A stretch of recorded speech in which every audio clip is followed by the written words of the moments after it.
Hey, if you're enjoying the content here at Dennis Sperling Unfiltered, make sure you support it by sharing, and subscribing to the channel.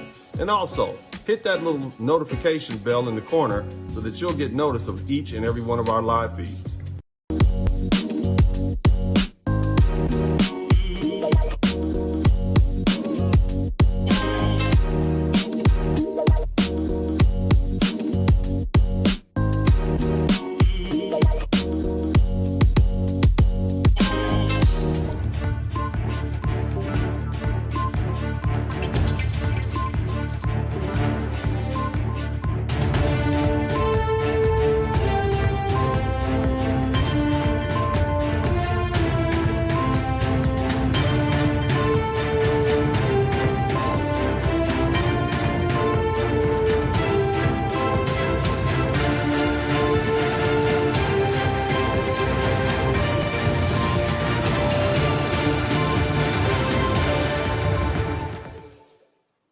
Hey, welcome back, everybody. This is Dennis Sperling. As y'all see, I got this tie on, which means that I'm fresh out of the courtroom, or as of lately, been doing a lot of Zoom meetings and a lot of mediations, depositions, and whatnot. So normally, I would just be here with my coat and tie because I'd had my coat and shirt because I didn't have an opportunity to relax, but I'm straight to it, you know.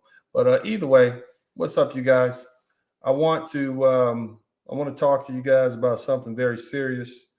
And generally speaking, you know, I like to talk about things that help Black men get their power. You know, help you get your power back, help you attain influence. And as you can tell from the thumbnail, you see a row of Black men at voting booths. And what are they doing? They are voting. You know, they got their head down and they're voting. Now, the thing is, we as Black Americans have been voting. Well, first, before we get started, what's up, everybody? Hit the #1 button. Let me know where you're at, man. Where you coming in from? You know what I mean? Matter of fact, let me just get a little closer here. What's up? What are the comments at? You know, hit the #1 button. Let me know what's happening. Where you checking in from? Hit the #1 button. Let me know you appreciate what I'm doing out here in these YouTube, streets, so to speak. Let me know you appreciate what I'm doing. I'm trying to get back to doing this on a regular basis. So hit the #1 button. Let me start it off, man. I'm gonna hit the #1 button. Bam. Make sure we got a good connection. I need to know. NYC in the house. Shout out to New York City, man. I had a great time in New York City last week, man. I went to hung out and got myself a show in. Tony Baker. What else did I do? I went to some really good steakhouses. Man, it was cool. You know, just seeing New York making its way back after the beer virus is good. You know, it's our first city, and you know, I'm just happy to see it up and rolling. You know, I hadn't hung out in New York in a minute. But somebody said, where can I subscribe on YouTube? All you got to do, if you want to subscribe on YouTube, just find me. Just type in Dennis Sperling. That's the name of my channel, and subscribe on YouTube. Shout out to my man, CJ Toulouse. Yeah, man, so it was just good to be in New York. Oddly enough, I had to rush back home on Saturday because I wanted to be here for my son's. Well, here's a backstory. He has a friend, young lady, you know, young 14-year-old. She seemed like a sweet girl. I'd never met her up until a few weeks ago. But she is of Hispanic descent. I don't think her father's Hispanic, but her mother's Hispanic. And so she wanted to have a quinceanera. And that's the time in which a young Hispanic girl comes of age. She's 15 years old. That's why they call it quinceanera. It's basically 15-year-old party. And so she invited Dennis, who is her friend, to be her date escort to dance with her. Now, I had already enrolled my oldest son, and Dennis is my oldest son. I had already enrolled him in dance class. He's learned bachata, merengue, salsa, basically the basic two steps, you know, because if you understand those as a man, you can two-step. All right. Now, here's the thing, fellas. I'm not a big dancer, right? But there's some things you as a man need to understand, and dancing is one of them, right? It's like how to dress on certain occasions, having good manners, and you don't need to be, out there, getting it like, Chris Brown or MC Hammer, but you need to know a basic two-step, right? It's just the way in which you fit in. So aside from the stuff that I have my boys doing with the martial arts, this is kind of one of those things where we kind of go into refinement. So they've been taking classes. So I appreciate the young lady asking my son to be her escort at her quinceanera. It's a big deal. But the thing is, I'd heard through the grapevine, that her father, he's a old white fella from Alabama, and I wanted to be there to make sure they know that my son, my oldest son, is well represented. He has a father, a black father that loves him, that is not about those games. You see what I'm saying? And I did understand that my lovely, wonderful ex-wife, who I have nothing bad to say about, would be there. And I'm sure that she, as a single mother, my former ex-wife, would have represented well. But I wanted to make sure I was there because, well, that's what you're supposed to do as a dad. And I wanted to make sure there was no misunderstandings, that this young black boy is well taken care of, well loved, and is supported by his daddy, who loves him dearly. So nevertheless, I got there, and I think what happened was they assumed that my son's mom would be the only one showing up. But when I got there, of course, I had my lovely, beautiful fiance with me, and she was looking radiant. And then I had my ex-wife was sitting over there, and then my two sons. They both had my oldest son had a tuxedo on. I can't seem to bring YouTube up. I don't know what's going on with my internet, but I'm able to pull it up on my phone, but not my hard drive. So I don't know what's going on, but hopefully that'll sort itself out. But I'm trying to pull these links up so that we can go ahead and get this thing started. But nevertheless, my son is a very sweet boy. He's very compliant. He's used to paying respect to adults and those sort of things. And that's his little friend. And he likes his little friend. Not like, I don't think that he would want her to be his girlfriend, but he likes her well enough to know that you say do something, he's a good soldier. And that middle son of mine, I don't know, he's not that compliant with anybody. He's sweet to me, he's loving to me. But what I noticed initially was the little girl was trying to boss my son around. As I was sitting there, she said, "Come here." And I said, "What?" I said, "Son, come here." So he came over to me. And I said, "Son, don't let anybody talk to you like that." And what I ended up doing was, just to prove a point, I said, "You tell her to hold on." I said, "Matter of fact, you come have a seat next to me." So there was a chair sitting here. So I reached over, took the chair. Mind you, we're outside. I took the chair, reached it all over, put my son next to me. And I kind of leaned over into his ear and I said, "Son, you don't let anybody talk to you like that. I don't care who you are, where you are." Now, the thing is, his mama's black. She blackity black, meaning she's from the Ninth Ward of New Orleans. So he used to getting yelled at. He used to women yelling at him and telling him what to do. One of the reasons that I don't do very well with you lovely ladies here in the United States of America is because you can't talk to me any kind of way. I'm not that type of black man. A lot of brothers are willing to allow women to talk to them any old kind of way. And you know what they say, a happy wife, happy life, all that stuff. That's not me. That's not Uncle D. I'm not that compliant. Shout out to my man, Kenneth Williams. Thank you so much for the cash app. Oh my God, Lord Jesus, I forgot to put up the cash app. Let me get the cash app popping, man. Make sure y'all can see that in case something I say, tickles your fancy or whatever. But either way, so I had to, at that moment, I had to explain to my son how to create boundaries and how people, how you should allow people to treat you. And I get it, even though that was his little friend and everything. He wanted to, you know, and it was her big day. But I said, son, it don't matter what's going on around you. You always command respect. You always make sure people treat you like you're supposed to be treated. And so he saw live action for the rest of the night how I commanded that space. What did I do? First of all, I came there dressed. I had my suit on, no tie. It was an after 5 event, so of course you should wear a suit. I didn't have a white shirt on. I had a black shirt with no tie.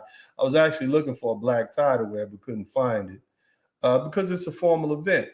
But you know, I came in, I spoke. He saw how I squared my shoulders up when I spoke to people.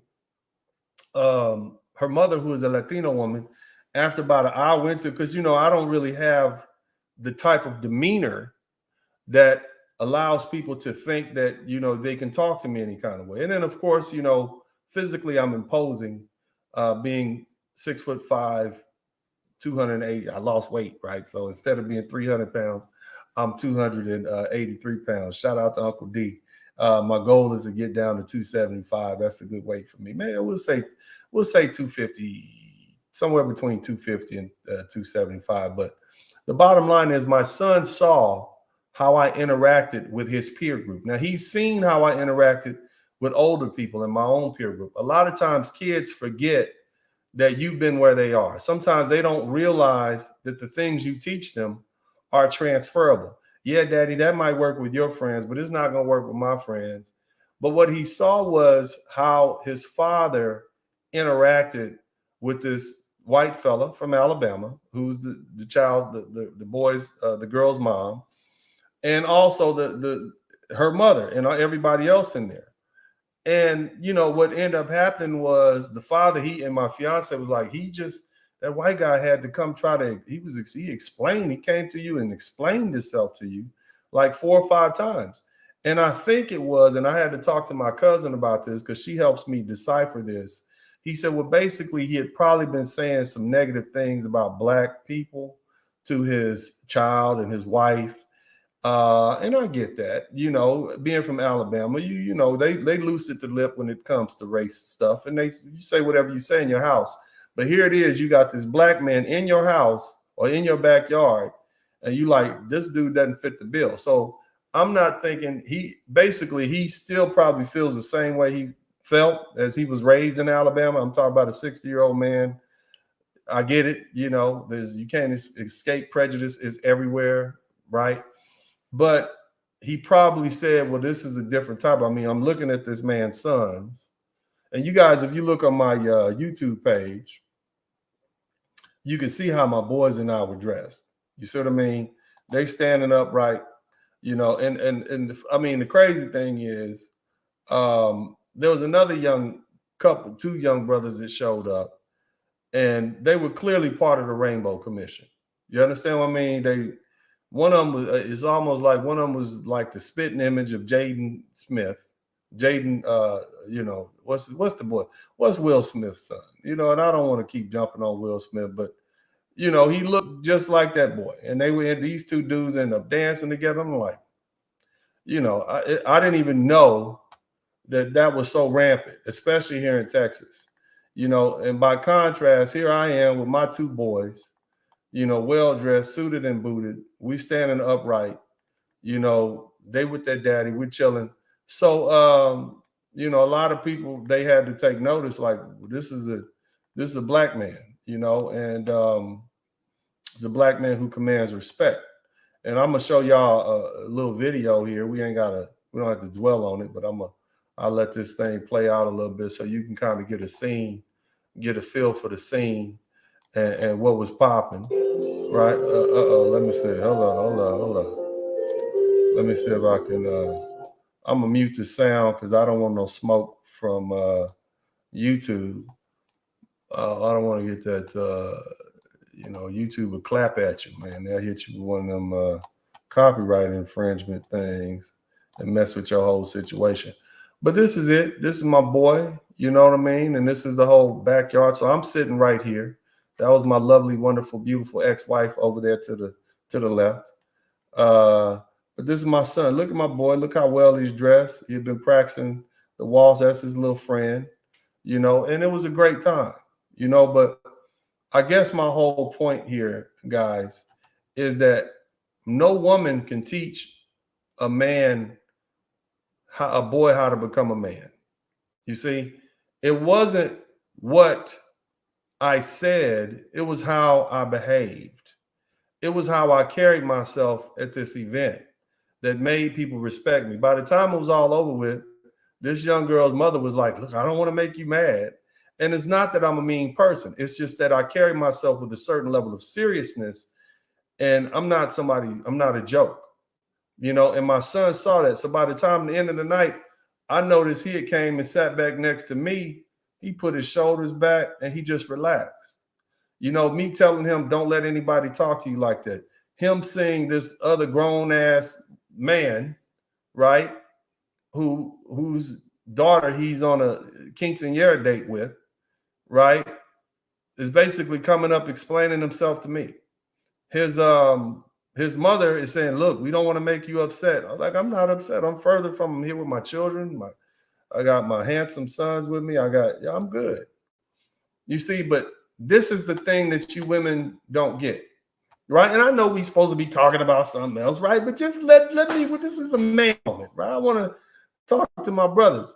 This is why it's important for sons. Look at that. That's my boy right there, handsome, well-dressed, standing upright, tall, slender, great shape. That's my boy, and the thing is, man, you can't teach a young boy how to be a man, ladies. You just can't do it. You can't. You're not equipped to do it because they need to see how you interact with other people so they'll know what they're supposed to do. People took social cues from what I was doing. Am I boring, y'all? Let me know, okay? Because you guys always ask me questions about fatherhood, and I'm giving you some. Because see, if you're a young man or older man and you constantly getting disrespected and you don't understand why, you trying to be extra friendly and people take you for a joke, people think you goofy, you're not going to like that. And eventually you're going to push back. And that's why, what's wrong with Will Smith? For the past 30 years, Will Smith has been playing this, goofy, get along guy that is a joke. And now that his wife has put him through all that, he looked like a sucker and a simp. And he doesn't like it. Now he's trying to change his reputation. Now I'm a different person. See, people like Denzel Washington never had that problem. Why? Because they never came off as goofy. But this is me and my boys right here. You know what I'm saying? That's us. This is how we was dressed. You see my middle son right there, Roman, with his 3-piece suit on, and that's me right there, and that's my other son. So this is how we came through. I think we might have been the only men there with suits on. But it's about how you carry yourself. Number one, do you carry yourself with respect, certain level of seriousness? I'm not that jokey. I'm not here for the jokes. You see what I'm saying? Hold on 1 minute, y'all. Give me a minute.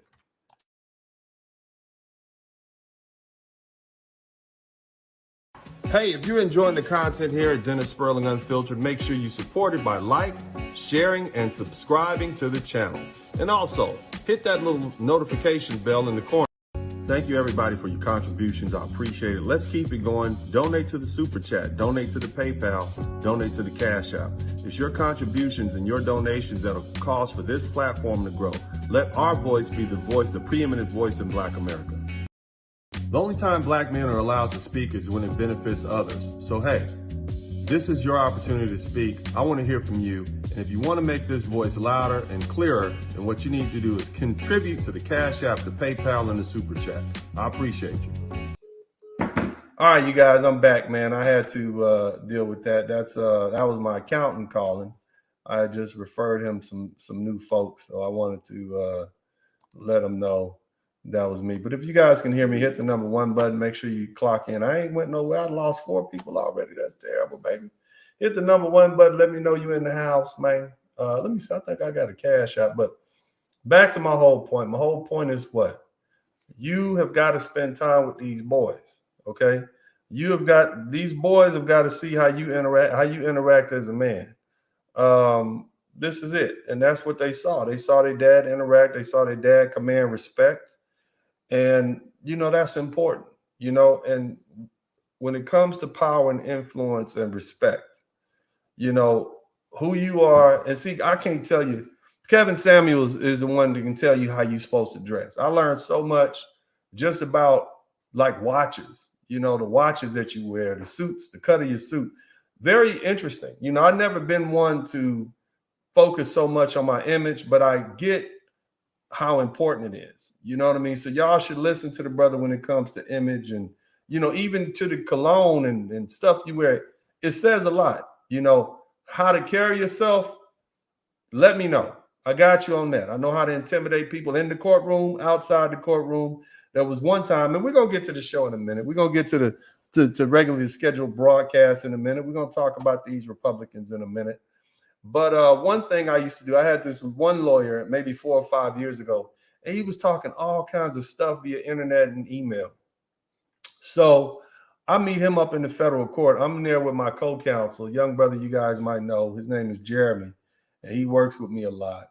And, I'm like 6'5". Jeremy's about 6'2". Jeremy played linebacker for Texas A&M, you guys.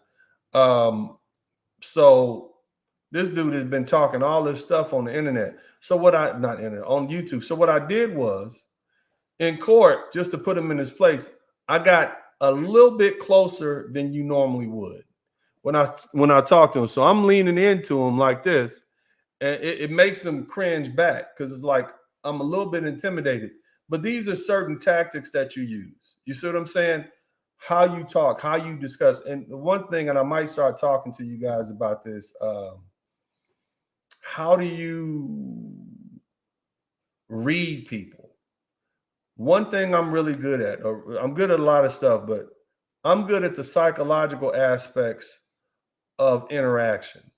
I can listen to a person, I can hear the words that they're saying and the words that they're not saying and tell you more about them. I can look at where they're from, what how they pronounce their words, all these different aspects. And I can tell you who's insecure about what based on what they laugh at and what they don't laugh at. I'm really good at the psychology of it. Like I said, power and influence is not necessarily all the way tangible. It's not something that you can always put your finger on and write a book about. It's some innate, you have to have a sort of innate intuition for these things. But some things are important. Like I said, my man, One True Iceman, said, no, I can't listen to Kevin Samuels on how to dress. Well, the brother knows suits. He knows those other things. I don't know about watches, man. I'm not going to be one. I got a suit maker. I got a guy who comes and I just take his advice on it. But I got some pointers from Kevin Samuels this weekend. He said, basically, I need to get a bigger collar because I'm such a big man that, you got all this real estate between, here and here, and it throws off the look. When you're a bigger man, you need bigger clothing to be more symmetrical. That's not something I knew, but it's presence. And see, this translates to dollars. I just had a mediation today. And because of the way I spoke, they were trying to give us 60% of what we ended up with. Really about 70% of what we ended up with. But just because of the way I spoke and the way I carried myself and the tone of my voice, we end up getting the full amount that I wanted. And I'm happy about it. Now, nobody ever gets what they fully want in a mediation, but all of this is key. You see what I'm saying? You got to line all these components up. Again, we're talking about power and influence here. All right, guys. So just understand that I live a good life. Okay. I'm happy about the life that I live. And what I want for you men, what I want for you grown men, because this is a grown man conversation. All we do on this page is have grown men conversations. For you ladies who are listening, this is about grown men. Because see, the one thing that Black American men haven't had, or African American men haven't had, we haven't been surrounded by grown men who have educated us as grown men should be, so that we could be groomed to be grown men. So there's a little immaturity in there. Anytime you got a 45, 50-year-old man, all you ever see him in is these flat bill hats, jeans, and tennis shoes. That's a problem. I'm gonna tell you something now, brothers. If you got more tennis shoes in your closet than you have hard shoes, you need to reevaluate yourself. If you got more baseball caps and logo caps in your closet than you do Stetsons and other hats, you need to reevaluate. If you got more jeans and t-shirts in your closet than you have suits, you might want to think about your perspective on life.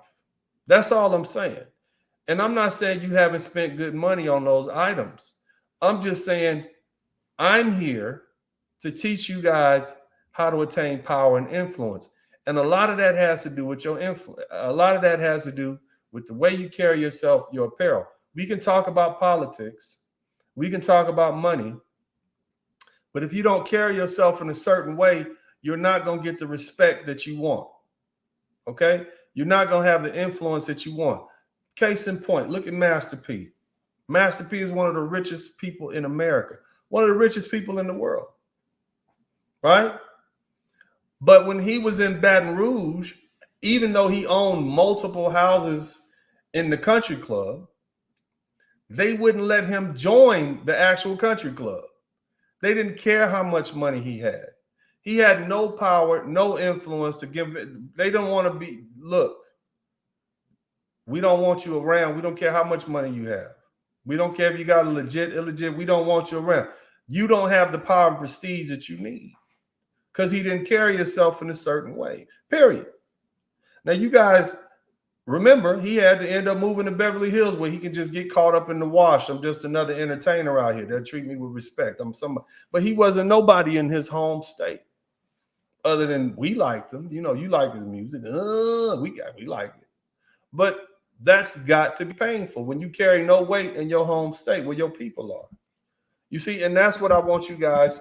Jay-Z has more credibility. Why? Look at the difference between Jay-Z and Master P. Both of them are rappers.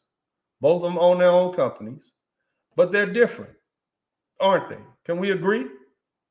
When you think of Jay-Z, both of them are former D-boys, but when you think of Jay-Z, you don't think ignorant, do you? You don't think uneducated, even though Master P has more education than Jay-Z.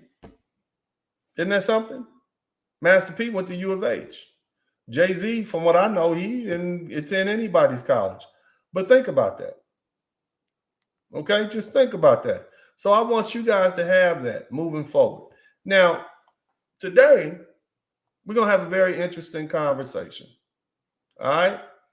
And we're going to start off talking about Ron DeSantis. Now, he popped up on my radar, I guess maybe 2-3 years ago. I'm not sure.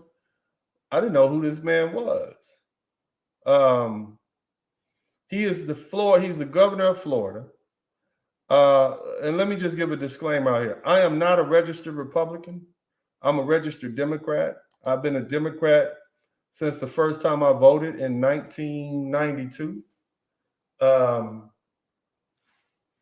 I've never voted Republican other than last year. It was the first time. But now I'm in a position where I don't know if I trust the Democratic Party anymore. I don't know if the Democratic Party is the party of grown men. Okay? So here's what I want you guys to check out. All right? This is a screen share that I'm putting up. I'm not going to run the video because, again, I don't want no smoke. I don't want no problems from the Facebook, from the YouTube guys. Okay? But here's the thing. Let's take a look at this. All right. So that's Ron DeSantis. Governor Ron DeSantis signed a bill on Monday to provide more than $70 million in support for fatherhood in his state. Now, y'all can barely read that. Let me see if I can make it a little bigger. All right. Governor DeSantis signed House Bill 7065, the Responsible Fatherhood Bill, into law around 10:30 a.m. The Child Welfare Bill focuses on encouraging fathers to take an active role in their children's lives and provides grants to community-based membership programming. This bill is tied to $70 million in funding to provide a wide array of family and youth support through our Department of Children and Families, as well as our Department of Juvenile Justice. He said they will be working very closely to support fatherhood throughout our state. According to the 2021 U.S. Census Bureau, there are 18.4 million children, and 25% live without biological step or adopted fathers in their home. Here's what this is telling me. What this is telling me is that all that we have been doing in the manosphere is beginning to work. Now, the difference between the Republicans and the Democrats is not that one is, not one is that one is prejudice and one is not. Okay? Because in my opinion, the Democrat Party is more, if not more, prejudiced than anybody else, any other party. That's in my opinion. Okay? Why do I say that? At the turn of the century, the Democrat Party was pushing eugenics. At the turn of the last century, after the Civil War, the Democrat Party, the KKK was founded by members of the Democrat Party. When I look at incarceration rates, and I look at why it's like that, it's because of the so-called war on drugs, which was really a war on people who lived in the inner city who looked like me. The 1988 crack bill, the 1994 crime bill, signed into law by Bill Clinton, drafted by Let's Go Brandon, who is currently the president. Okay. So when we talk about which party is the most prejudiced, let's look at the one that has caused the most harm to Black Americans. That's what I want you guys to ask yourself. And here's another one. And somebody said Reagan started the war on drugs. They might have started the war on drugs, but guess who finished it? Huh? Guess who did the most harm with it? That's what I want you to understand. Right? It wasn't who? Wasn't the Democrat, it wasn't the Republican Party, it was the Democrat Party. You understand what I'm saying? I'm gonna take a quick break. I need y'all to check in. Let me know where you checking in from. That's because we need to get these likes up. Hit the #1 button. Let me know where you checking in from. Hey, if you're enjoying the content here at Dennis Sperling Unfiltered, make sure you support it by sharing, and subscribing to the channel. And also, hit that little notification bell in the corner so that you'll get notice of each and every one of our live feeds.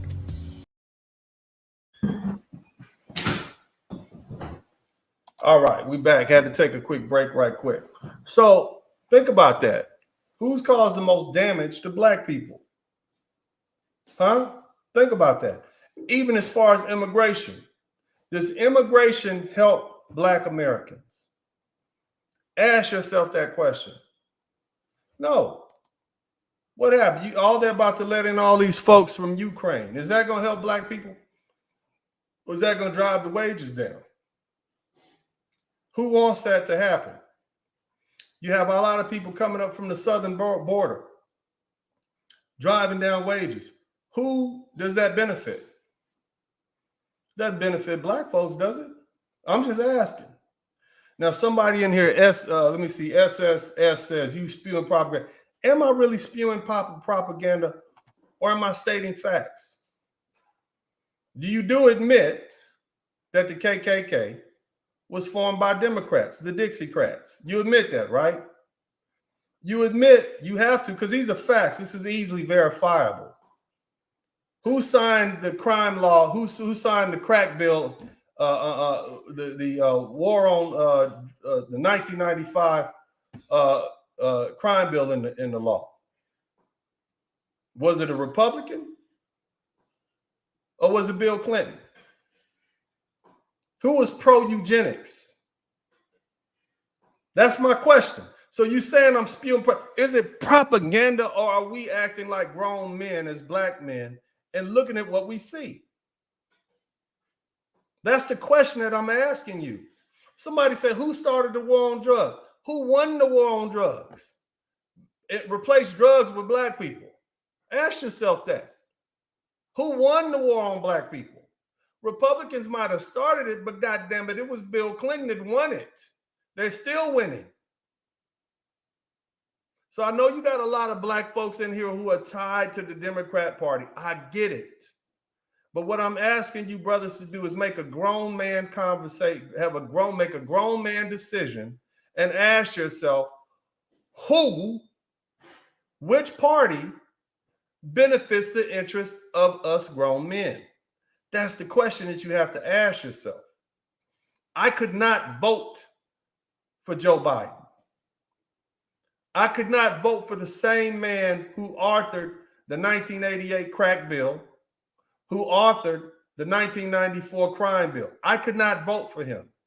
It was the first time I did not vote for a Democrat for president. Why? Because, I was able to turn up my nose and vote for Hillary Clinton, but I couldn't do it. Shout out to my man, Urban Eagle. Thank you so much for the contribution. I couldn't do it. Now, for those of you who are willing to still say, well, I'm on the Democrat Party, I got to vote for him. That's what we do. I just pointed out all those reasons why what? If you don't like the Democrat, you don't like the Republican Party because they're racist, well, the Democrat Party isn't even better. So that's what and what. Those things cancel out. Now the question you have to ask yourself that as a grown man, right, as a black man, a grown man who's paying taxes, who's better for you? Who's in your interest? Now, see, I understand why the lovely ladies want to vote Democrat. They get stuff. They get government set-asides. They get someone nominating Ketanji Jackson, as a Supreme Court justice. They get stuff. They get affirmative action. They get all these. They get welfare. They get plenty of stuff. But does that benefit you as a black man? Does that benefit you as a grown man? What benefits you more, welfare or lower taxes? Considering the facts that 62% of black men have reached the middle class, does that benefit you or what? They're all prejudiced. That's what I'm trying to tell you, brothers. And I get it. I'm telling you, I'm still registered as a Democrat, but I'm forced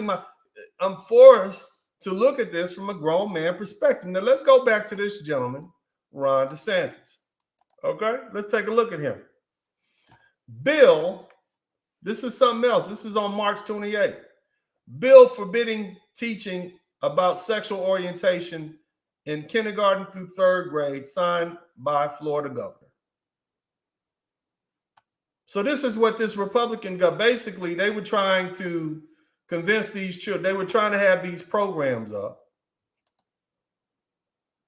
that allow these teachers to teach your kindergarten to third grade children sexual orientation. This is the Democrat. That's who's pushing that. So if you didn't know who this man was or what party he represented, are you for or against? Because I have children.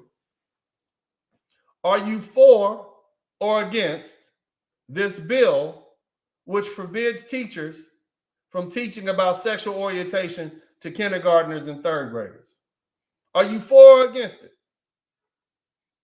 I'm against them teaching sexual orientation to kindergartners and third grade. Are you for or against that? That's the question that you have to ask yourself. Because this is what? Now, this is the same man that signed a bill giving $70 million to what? To address issues that fathers have. Who are you voting for? Who's in it? Who's operating in it? Which party? If this is their platform, we are against this, teaching children about sexual orientation, and we're pro-fatherhood. Who are you as a grown man supporting, especially as an African American man? Which party do you support? Especially with 62 of y'all in the middle class and rich, with the Republicans being low on taxes. Who are you for? Who benefits your interests? Again, the lovely ladies have already demonstrated to us, especially the ones who aren't married. Okay, married women typically go with their husbands. I get that. My question is, who benefits your interests as a black man? That's all I'm asking you.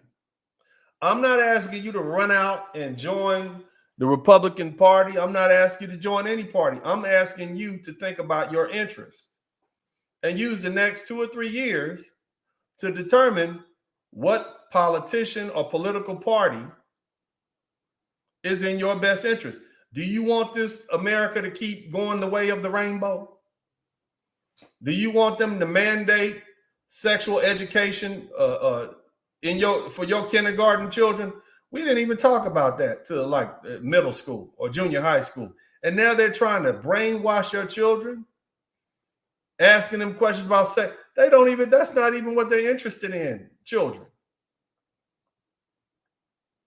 But they're trying to get your kids early. That's what the Democrat Party is trying to allow in. So I'm asking you guys, you Christian black folks, you Muslim black folks, you whatever religion you are.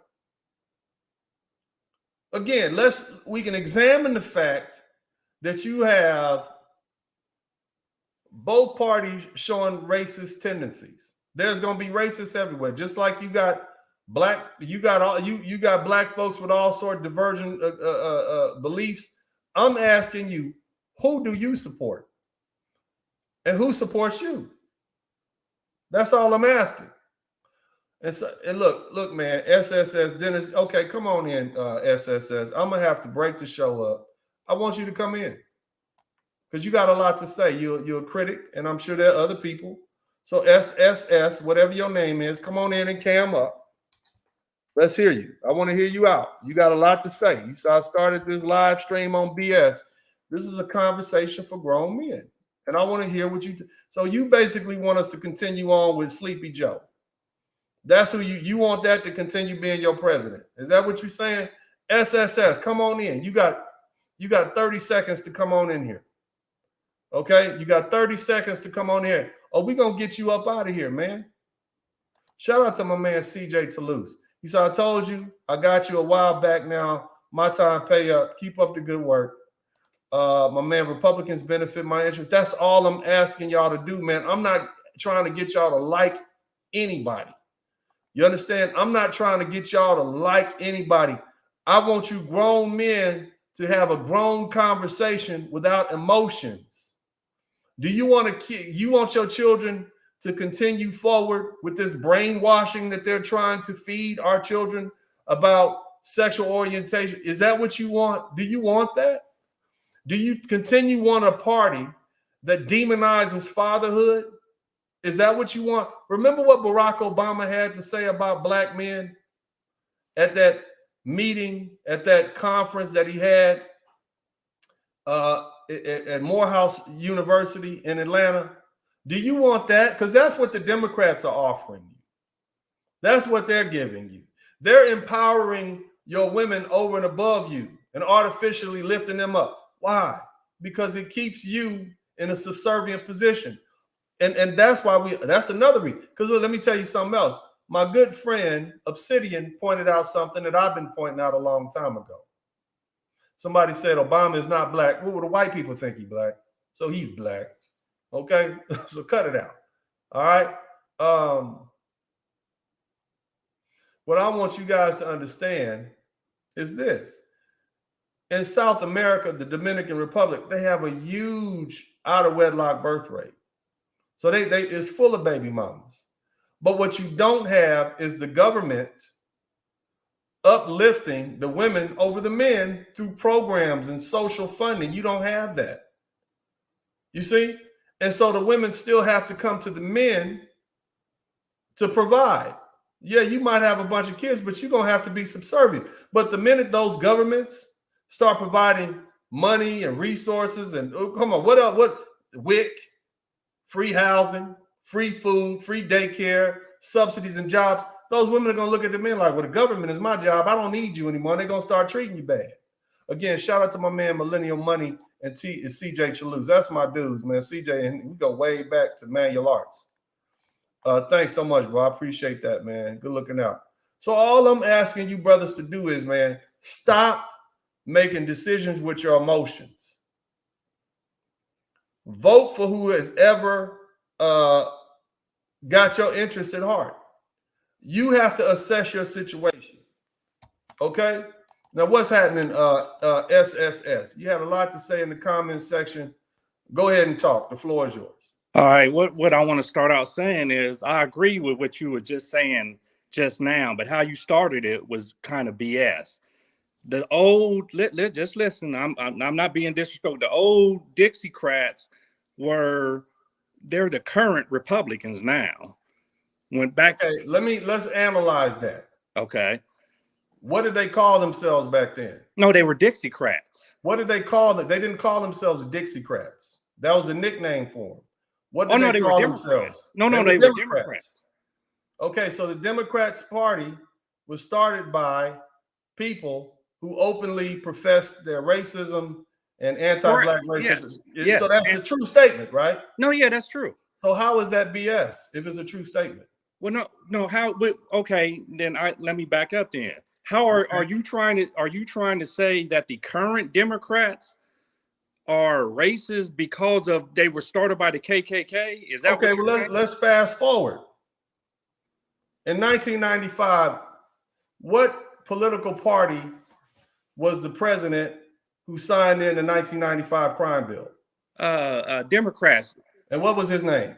Bill Clinton. And who was the senator that authored that bill? Well, it was Biden and another Republican. But however, let me Joe Biden, the current president. Yes, but that's the 1995 crime bill. Correct. You and I look like we about the same age. Yeah. So I'm 52. I'll be 52 next month. Well, congratulations. So you know very well what that crime bill did. Is that yes? correct? But let me. I'm going to answer your question. Go.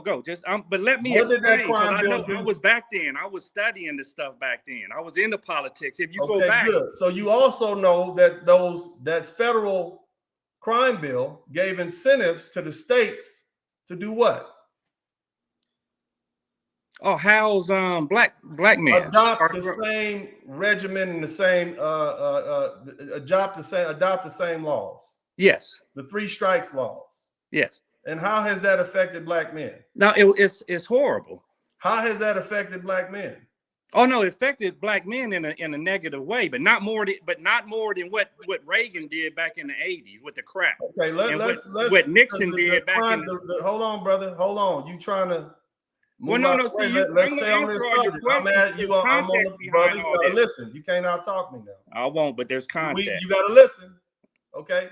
Because you said you came in with violence. Okay, so we want to hash this out in an orderly manner.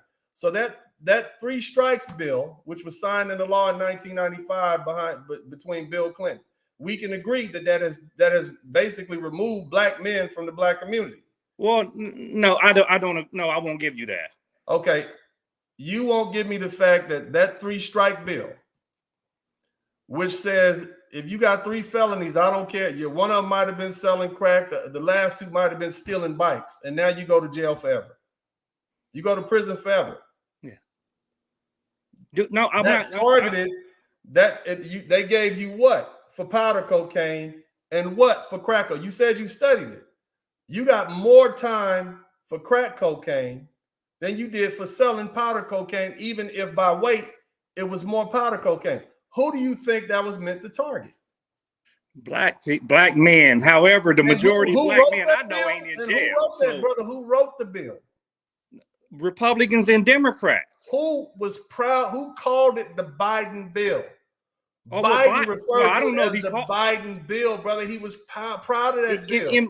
in Fume, the congressman, the black congress people, this which the part you're not allowing me to say. See, what you want to hold on. What you want to tell me is that black folks were begging for help. The cities were being overrun. No, preachers. no, I wanted to. I wanted. My grandparents lived in a crack neighborhood. I lived in a crack neighborhood. I wanted the bill to pass. If you go back then, the majority of black people wanted the bill to pass. The majority of black people. Okay, go ahead, brother. Go ahead. No, the majority. If you go back at that time, the majority of black people wanted that bill to pass. Okay, so let's capture what you're saying.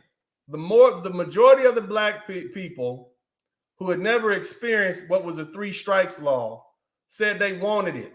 Yes, go back. Hey, you're basing everything on facts, right? Go back and look. No, you basing it on opinion. You don't have any. No, that ain't no opinion. That's a fact. They wanted it, but they made listen. They made an uninformed decision. Can we agree to that? Okay, yes, but they wanted the people but to go to jail. hold on. But can we agree that Joe Biden and the person who helped him author that bill, I forget his name, that Republican, he was the racist one that died. Shout out to MS Delta guy. Thank you so much, man. I appreciate you. Colby Cole, he said Democrats will lose the House, Senate, Congress will investigate the laptop, then impeach Joe. Totally finish him. Call Karma 20. Thank you so much. But my guy, MS Delta guy, always good to have you guys back in here. But what I'm trying to say, brother, they made an uninformed decision. But look who authored the bill. Joe Biden still has never apologized for the bill, and he hadn't done anything to change it. So would you look what it's done to the black community? Go ahead. So would you expect? No, don't. I'm not up here defending Joe Biden. First of all, I just didn't like how you started it with that trickery, in my opinion. What trickery? But hold on, the Democrats were the Democrats, and that's their origin. That's why they never tell you where they come from. No, who started the Republican Party? You know that. Hold on. Who started the Republican Party? Oh, Abraham Lincoln. And what was their position? And they were Republicans. Huh? He was a Republican back then. And what was their position on slavery? No, they didn't want it. He didn't want it. What was the Democrats' position on slavery? They wanted it. So, who are the members? But no. Do you hear how you defeat your own argument? Do you hear your own argument is dying in flames? No, you're okay. You're saying for black people to vote Republican because Let's go ahead and pull up the footage. Go ahead, brother. No. Let me just tell. Is this your argument? You want black people to vote Republican due to Democrats started. Go ahead. That Democrats were the original racists. If that's your argument, no, that's not my argument. My argument, brother, listen to my argument. My argument is if you're basing who you're going to vote for on who's the most racist and who's who's racist and who's not, don't get it twisted, because the Democrats started in racism. On top of that, listen, they've done more racist things that have affected black people in the last 100 years than the Republicans. In my opinion, eugenics. In the last 20 years, who done did more? Listen. Who supports abortion? Who supported eugenics? Who supports the welfare system that empowers black women over black men? Who has put the crime bill into place? Who is for immigrants and bringing over here displacing black men from work? Who's doing that? It's the Democrat Party. So let's say they're not racist. They do a lot of stuff that affects. No, they are. Hey, can we agree on that? Can we agree on that? Let's say they're not racist. No, they are racist. The Democrats are not racist. Listen. Read my list. They are racist. They are racist. So if they're racist, listen. Let's take that bit of logic. If they're racist and the Republicans are racist, then that offsets each other. Is that correct? No. Because no. We're gonna go back to this logic. If you got two people who are racist, and you got to vote for one of these two groups, right? Then you take the racism off the table because they're offsetting. Oh, keep going. No, that's it. Right? No, then I go to who? What am I getting who's benefited me more. There we go. We go to now, that next. Now let's ask you a question. How does the Democrat Party benefit you as a black man? Me as a black man? Yes. Yeah. First of all, it allowed basically I work for where I work at. It helps me keep they unionize. Therefore, the union as a black man. The Republicans are trying to break the union. Okay, that's number one. That's a good point. I'll give you that. Keep going. Yeah, number two, as far as healthcare, not for me, I got it, but for my poor family members, they can't afford healthcare. And hold on, slow down now. See, I think I see what the issue is. I'm talking about you as a black man, because see, this page is dedicated to black men. Okay, that's what this page is dedicated for. What helps black men? Because see, our lovely ladies, if you remember that conversation that Brother Ice Cube had, O'Shea Jackson had with that panel of sisters from back in the day, they said, that was horrendous. Black women have our own separate interests. God bless. That was horrendous. That's it. Okay, so let's take them at their word. Do you receive welfare? Who, me? No. But I know a lot of black men who do. No. You gonna get this smoke. You came in here. SSS. Oh, you can't give me no smoke. I'm far more intelligent when it comes to this type of stuff. And I'm glad you're here. Yeah. The reason I'm glad you're here. Give me the smoke, because I'm not a lot of brothers like you. And I'm gonna ask you: do you receive WIC? No. Do you receive Section 8? No. Have you been a beneficiary of affirmative action? No. Have you received a woman's scholarship? 0. I'm a Navy veteran. Praise God. Okay, so who supports the military? In your opinion, the Republicans or the Democrats? Oh no, the Republicans. Okay, brother. So this is what I want you to understand. And I don't want you don't have to tell all your business, because you might get Google and every. What industry do you work in? Well, I used to industry, automobile, construction, technology. What industry do you work in? Probably, if anything, with like the legal field, like you. Okay, all right, so cool. That's kind of offsetting. But my whole point, brother, is your family members might benefit from health insurance, but that includes the lovely ladies. For the most part, you as a black man, you don't really get much from the Democrat Party. All right? You don't get much. And here's the thing. 80% of these lovely ladies are having children on their own. A majority of these brothers are not married. They look out for themselves. These are a bunch of single black men on this page, and I'm telling them, hey, man, vote your interest. And if you happen to be a father, because, see, I'm going to tell you what had happened, right? If this bill was passed by that dude out in California, DeSantis signs bill addressing fatherhood crisis. Oh, that's sexist. You already know what the lovely ladies will say in one of those liberal states. Think about that. This benefits black men. I ain't never heard of a governor of a major state saying, I'm going to set aside $70 million, which is not a whole lot of money, but it's a start to address the issues in the fatherhood crisis. These women are telling you, we don't need fathers. We can do it on our own. It's $70 million, man. You see what I'm saying? When have you ever? Here's another one for you. This whole situation with these children and teaching them about, sex education in kindergarten. As a father, I don't support that. You understand me? But me neither. You don't either. But that's what. Can I have? But this is a Republican doing this, man. Can I have 10 seconds to explain what I meant by how you started? I want to hear it. Go ahead. Let's hear it. Oh, how you started all this new wave feminism and all this the women doing all this stuff, and I'm not for that. That's how you actually should have started out the. Why are you telling me how I should operate my podcast, SSS? No. I agree with that.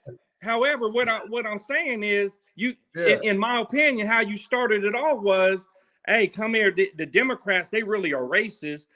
Let me follow this track. My whole point was that if you, and I'm gonna say it again, if you are basing your decision for not voting for a Republican ever No, because they're union, racist. union. Let me Union. finish. If you're basing your decision, and I'm not talking about you in a singular sense, you have your own interests. I get it. Yeah.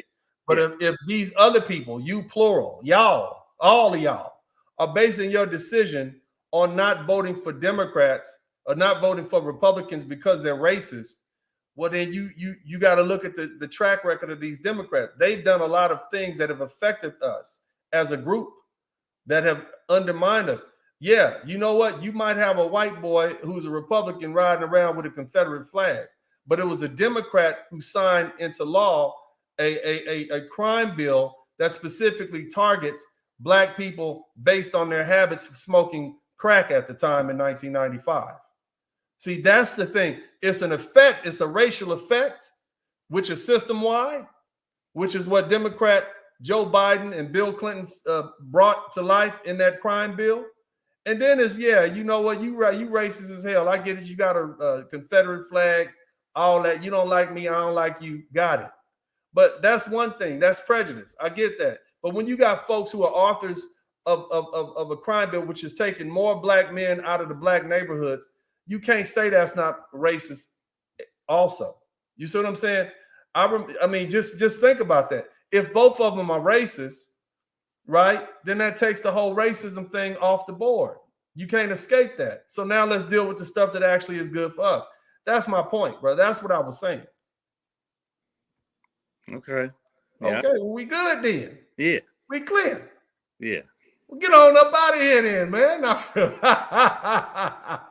Have a good day, bro. Anybody else who want to come in and get some of this, cool, man. But my whole point is this, fellas: vote your interest.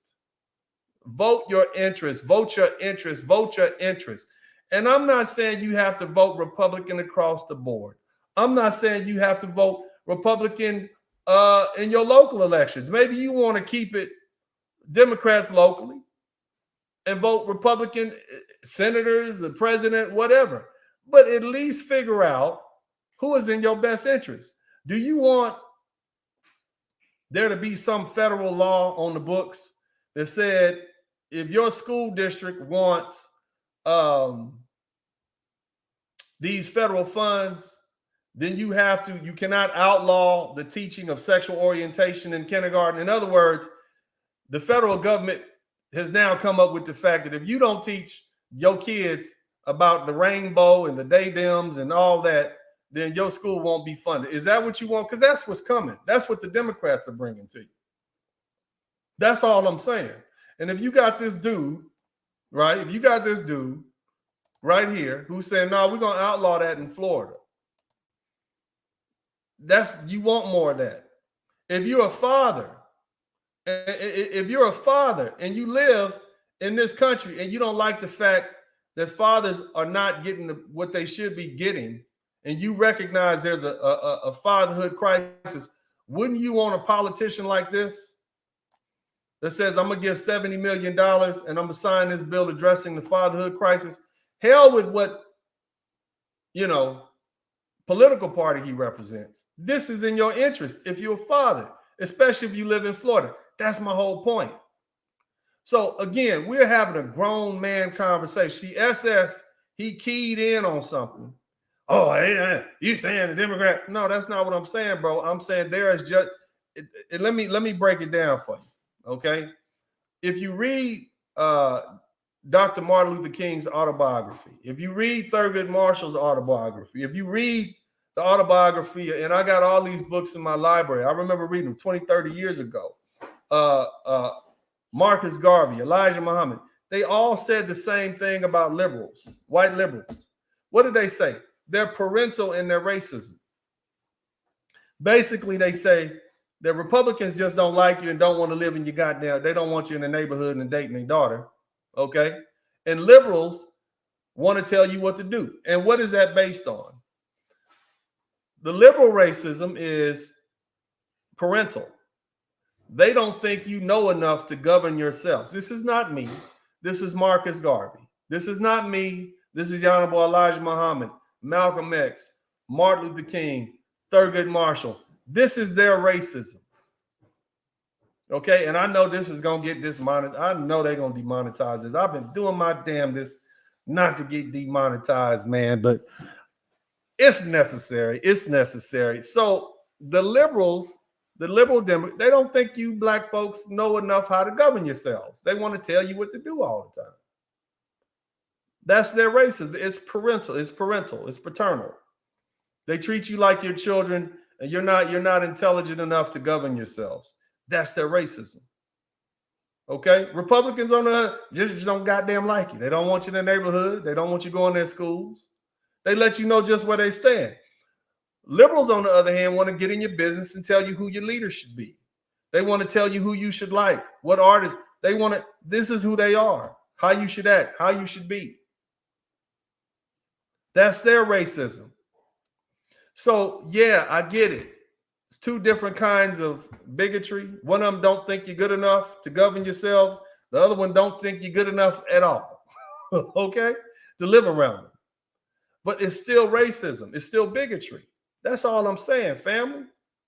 So in a situation where you got to decide between the ones that don't think you're good enough to live around you and the other ones who don't think you're good enough to govern yourselves, it's still racism.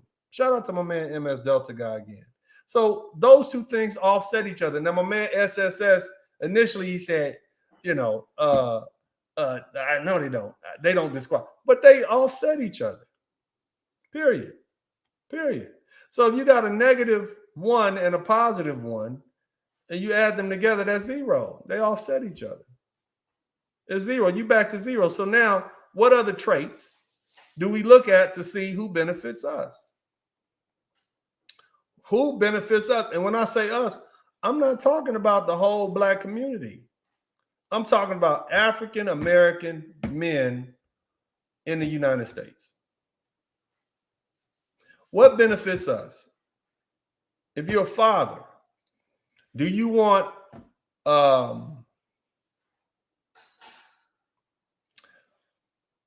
governing body, a political party that demonizes fatherhood and tells black men every other week, black men need to do better? When in actuality, the Democrats under Barack Obama funded a research project that demonstrated that black fathers are the most involved fathers in America, yet they still say we need to do better. How can we do better if we're doing better than everybody else? But they still go with that line. Why? Because it satisfies the lovely ladies and it appeases the lovely ladies. That's why. What else appeases the lovely ladies? Welfare, set-asides, all the stuff they need. Even if they don't need it, they like to know it's there, so they support the Democrat Party. They're voting their interest.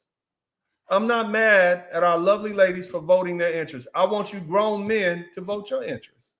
You grown men to vote your interest is not asking you too much. It's an expression of self-love. And if we eliminated the prejudice, eliminated the racism because they're offsetting because it's present on both sides, and I'm not talking about it theoretically, I'm pointing out the fact who started the Democrat Party.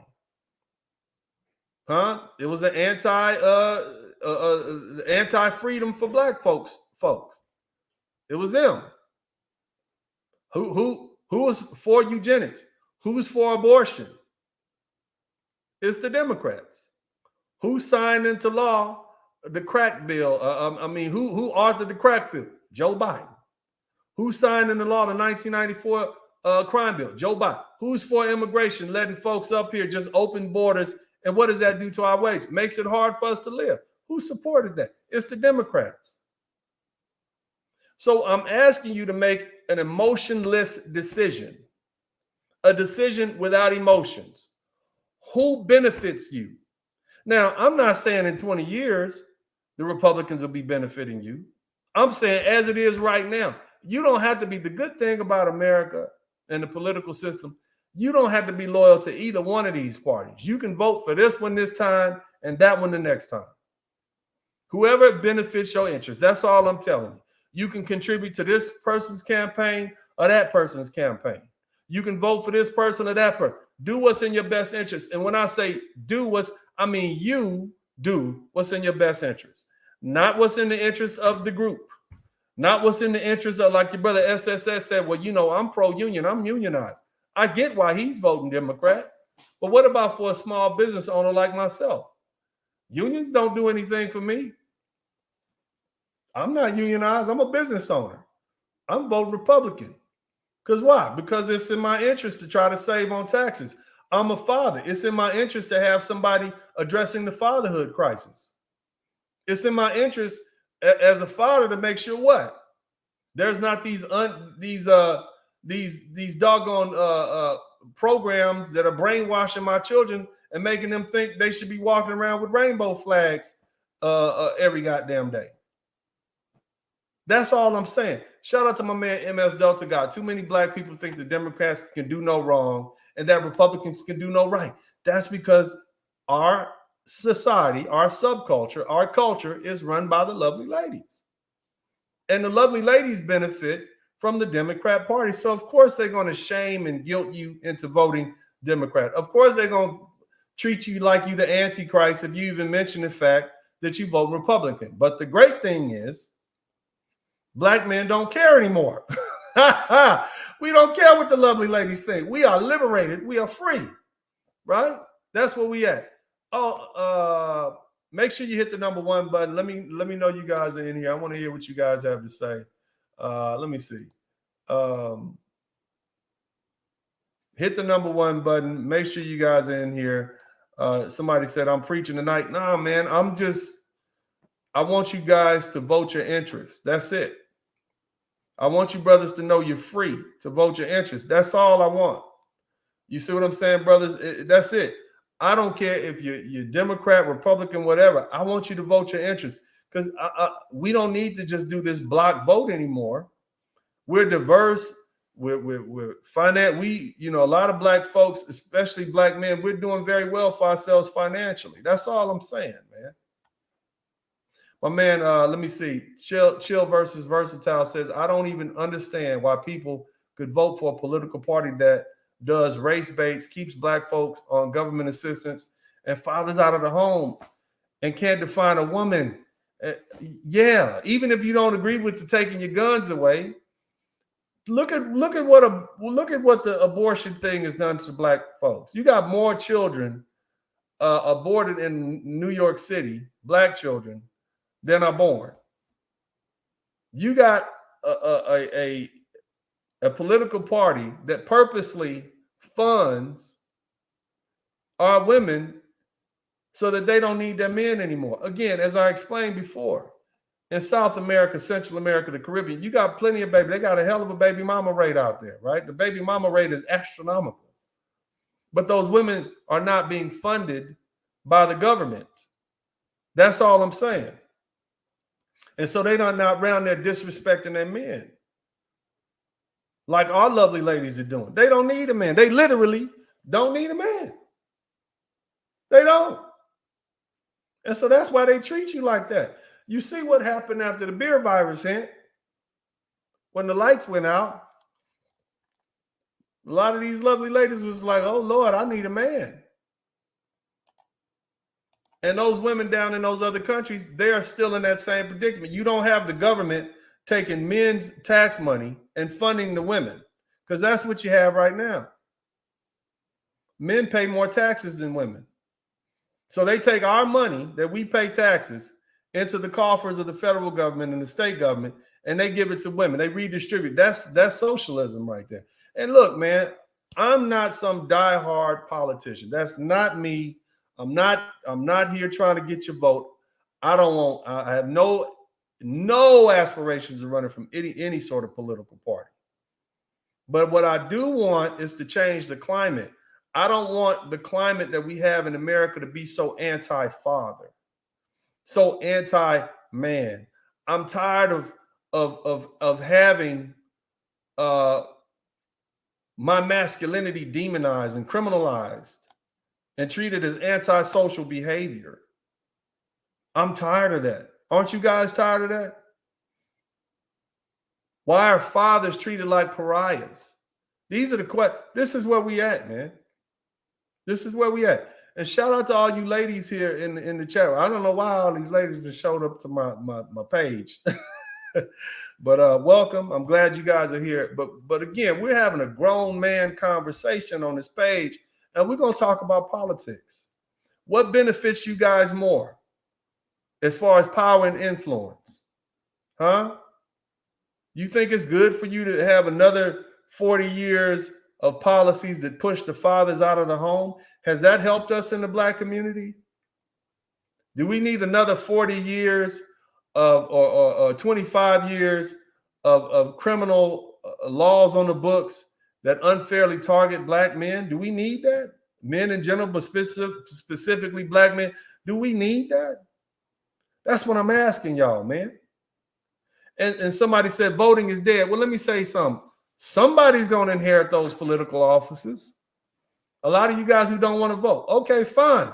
Somebody's going to get in political office. And the people who decide to vote for whoever, and the people who decide to contribute to their campaigns, those are going to be the people who put those people in office. And whether you like it or not, you're still going to have to listen and abide by the laws that are put in place by those people who were voted into office. That's it. Somebody said you're following the lies of an ex-president. What the hell are you talking about?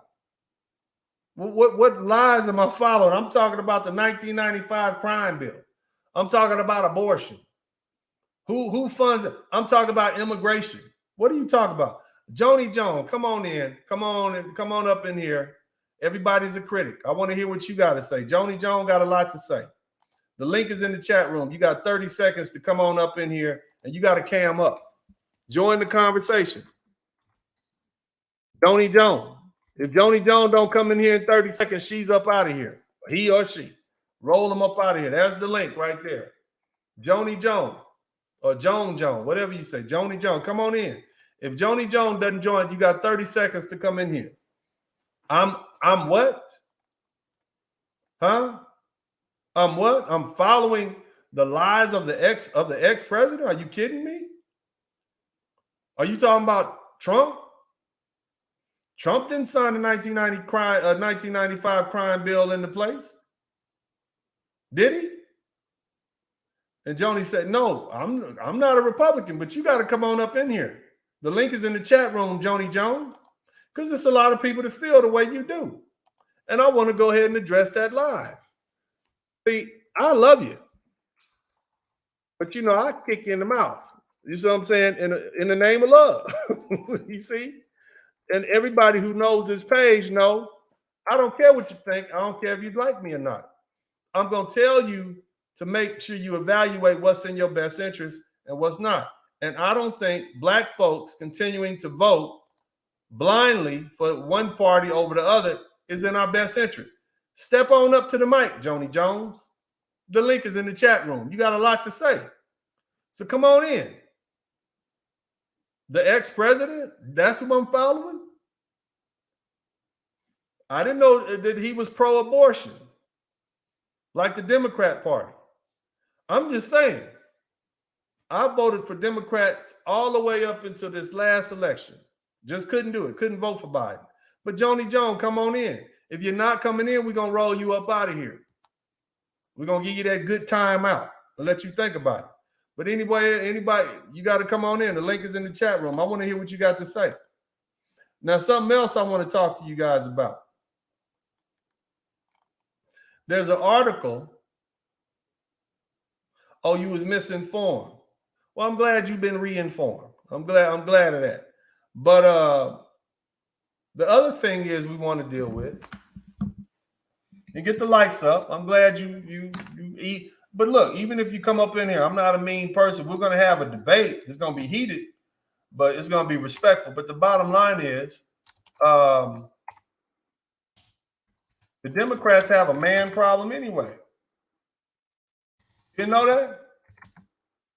They're losing men of color, Hispanics and Blacks. They never thought they were going to leave us or we were going to leave them. They always, they'll keep voting. They'll follow their lovely ladies into an abyss of hell if we want them to. All we got to do is keep these lovely ladies happy. And guess what? Didn't work like that. Okay? It did not work like that. So let's go ahead and look at this other article because I want to prove the point. All right, and we got my man AM in here. Hold on a minute. Let me do a troll check. AM, what's happening?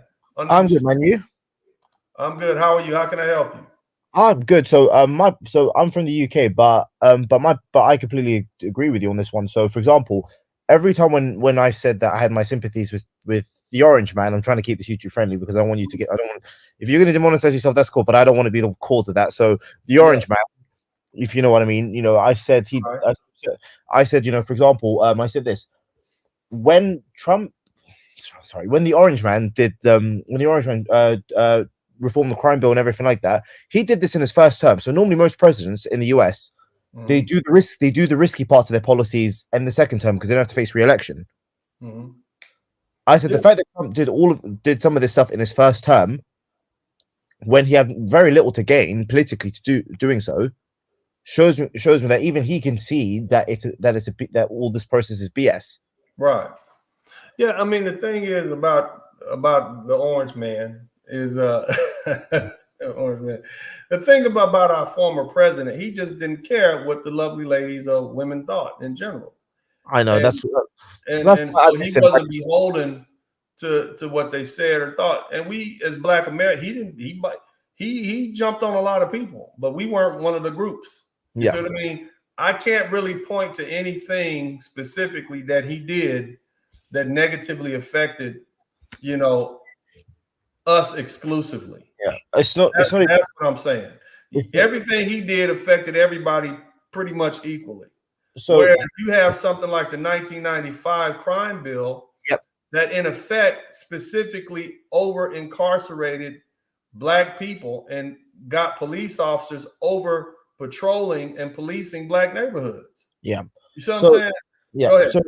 So the thing is that for me, the I was Trump's the Orange Man's proposal about the contract for Black America. Now the reason why I was against it was because during that time America was divided. It's like there was no tomorrow during this was in the run up to the election and everything like that. And I'm thinking to myself that if you're going to open Pandora's box, because if you say there's a contract for Black America, then the Asian American is going to say, oh, we were in turn, where's our money? And then the Italian Americans are going to say this happened to us, and then the Irish Americans are going to say this happened to us. Where's our money? It's whereas I think because America is so divided on the concept with race, whereas in the UK we're very much divided on the concept of class. You guys got some race issues over there too. I've been watching what's happening. But it's no way near like and I think it's historical. But the point I'm trying to make is that I was against it. I like the idea in theory, but I think that the problem was if you think it through, you're going to open Pandora. He was going to open Pandora's box. Did we do what? So the proposal, what they called contract for Black America. Did you hear about that, by the way? I've heard of it. Yeah. What's the issue? So, for example, the thing is because during that time, America was super polarized on the issue of race and everything like that. If he was to bring in something like that and and everything like that, $500 billion. What in it do you think it's going to be polarized? I mean, what are you specific? Okay. So what I'm trying to say is that he may unintentionally open Pandora's box, because what's going to happen is that other demographics are going to be able to say, oh, for example, the Asian Americans are going to be able to say, oh, this happened to us and this happened to us, so we deserve some money. And then the Irish Americans are going to say, this happened to us and this happened to us, and the Italian, that's the and then it's going to, first of all, it wouldn't pass. That's the thing, because the Republicans will be against it and the Democrats will be against it for different reasons. So even if you did try to, see, here's the thing. The difference between those groups of people and Black Americans who are descended from Africans who were captured and brought to this country against their will is that those are immigrants, you see, and they came here willingly, and the vast majority of them got here in 1901, 1905. Yeah. That's when they came. We had been here. Many of us can trace our roots back to 1808. Now, of course, there were Europeans here then, but they came willingly. We didn't. Okay. Let me finish because there's a lot of people that think that. So our situations are different. They're not the same. Moreover, we were basically segregated and isolated into our own individual enclaves up until 1955. It's only 2022. My grandmother. There's people right now who were born in segregation. They're still alive. On top of that, you have something called redlining in America, and I don't know if they have the equivalent, but basically, banks look at where you live, and they make a determination based on where you live, how much your property is worth. So that's undermining us. When black men came home from World War II, when they came home from some of these wars, they were specifically refused the benefits of the GI Bill. And so what did that do? That helped white folks get more money, and it essentially increased the dividing line between the classes, between the races. So there have been a lot of things that black men and women have been subjected to that these other groups haven't, solely because of the color of our skin.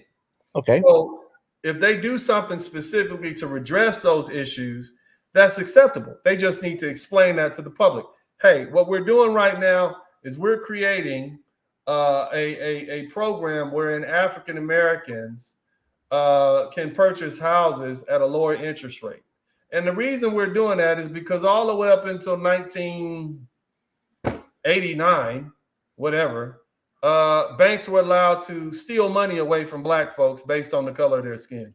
The public would understand that. Oh, okay, we get it. All right. Now you have a bunch of white folks pretending that they're black and a bunch of Hispanics saying, well, I'm black too.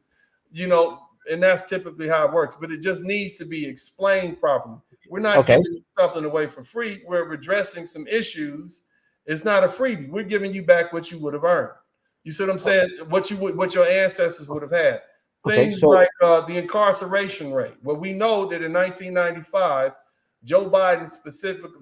Bill Clinton specifically signed a bill which made the possession of cocaine in its crack form.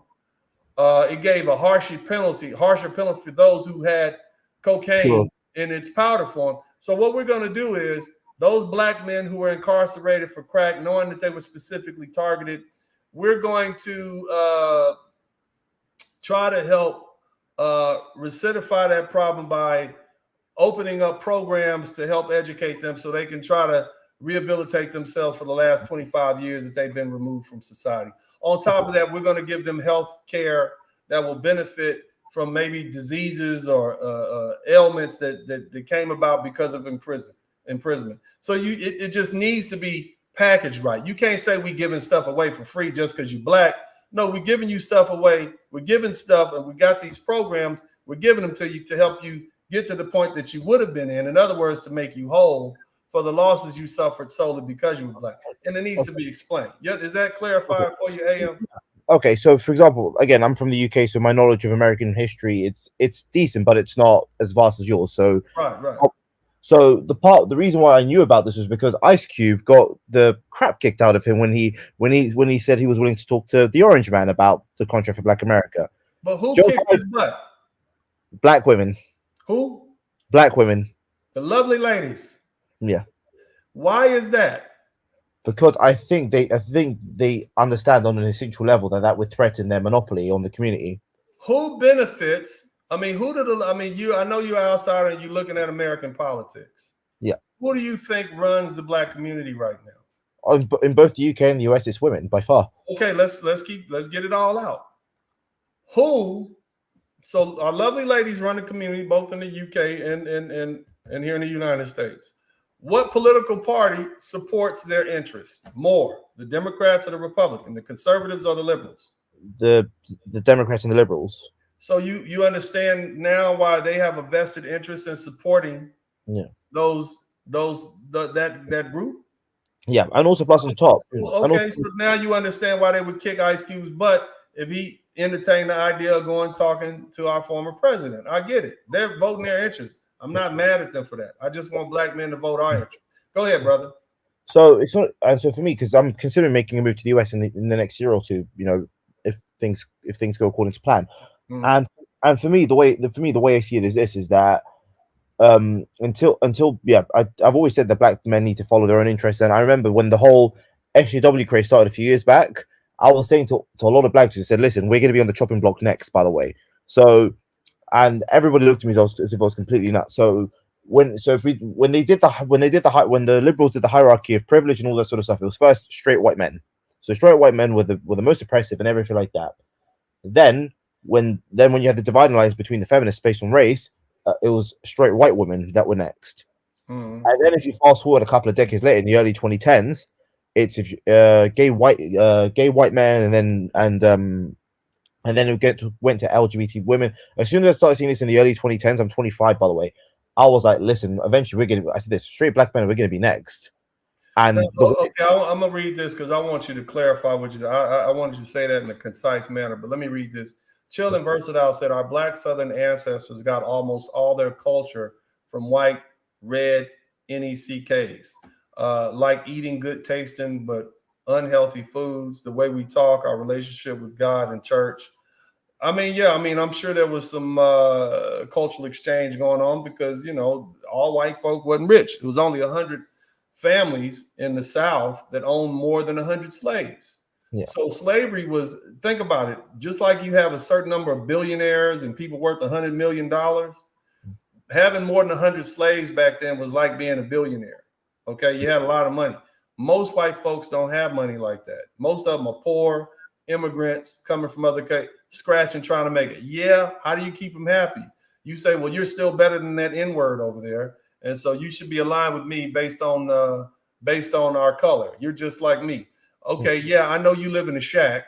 I know you don't have running water, and I live up here in this fancy house. But the bottom line is, you're like me. You see what I'm saying? You're better than them. You see what I mean? Somebody get Mike Mann up out of here, man. Put him in timeout. Roll up out of here. You don't disrespect MLK.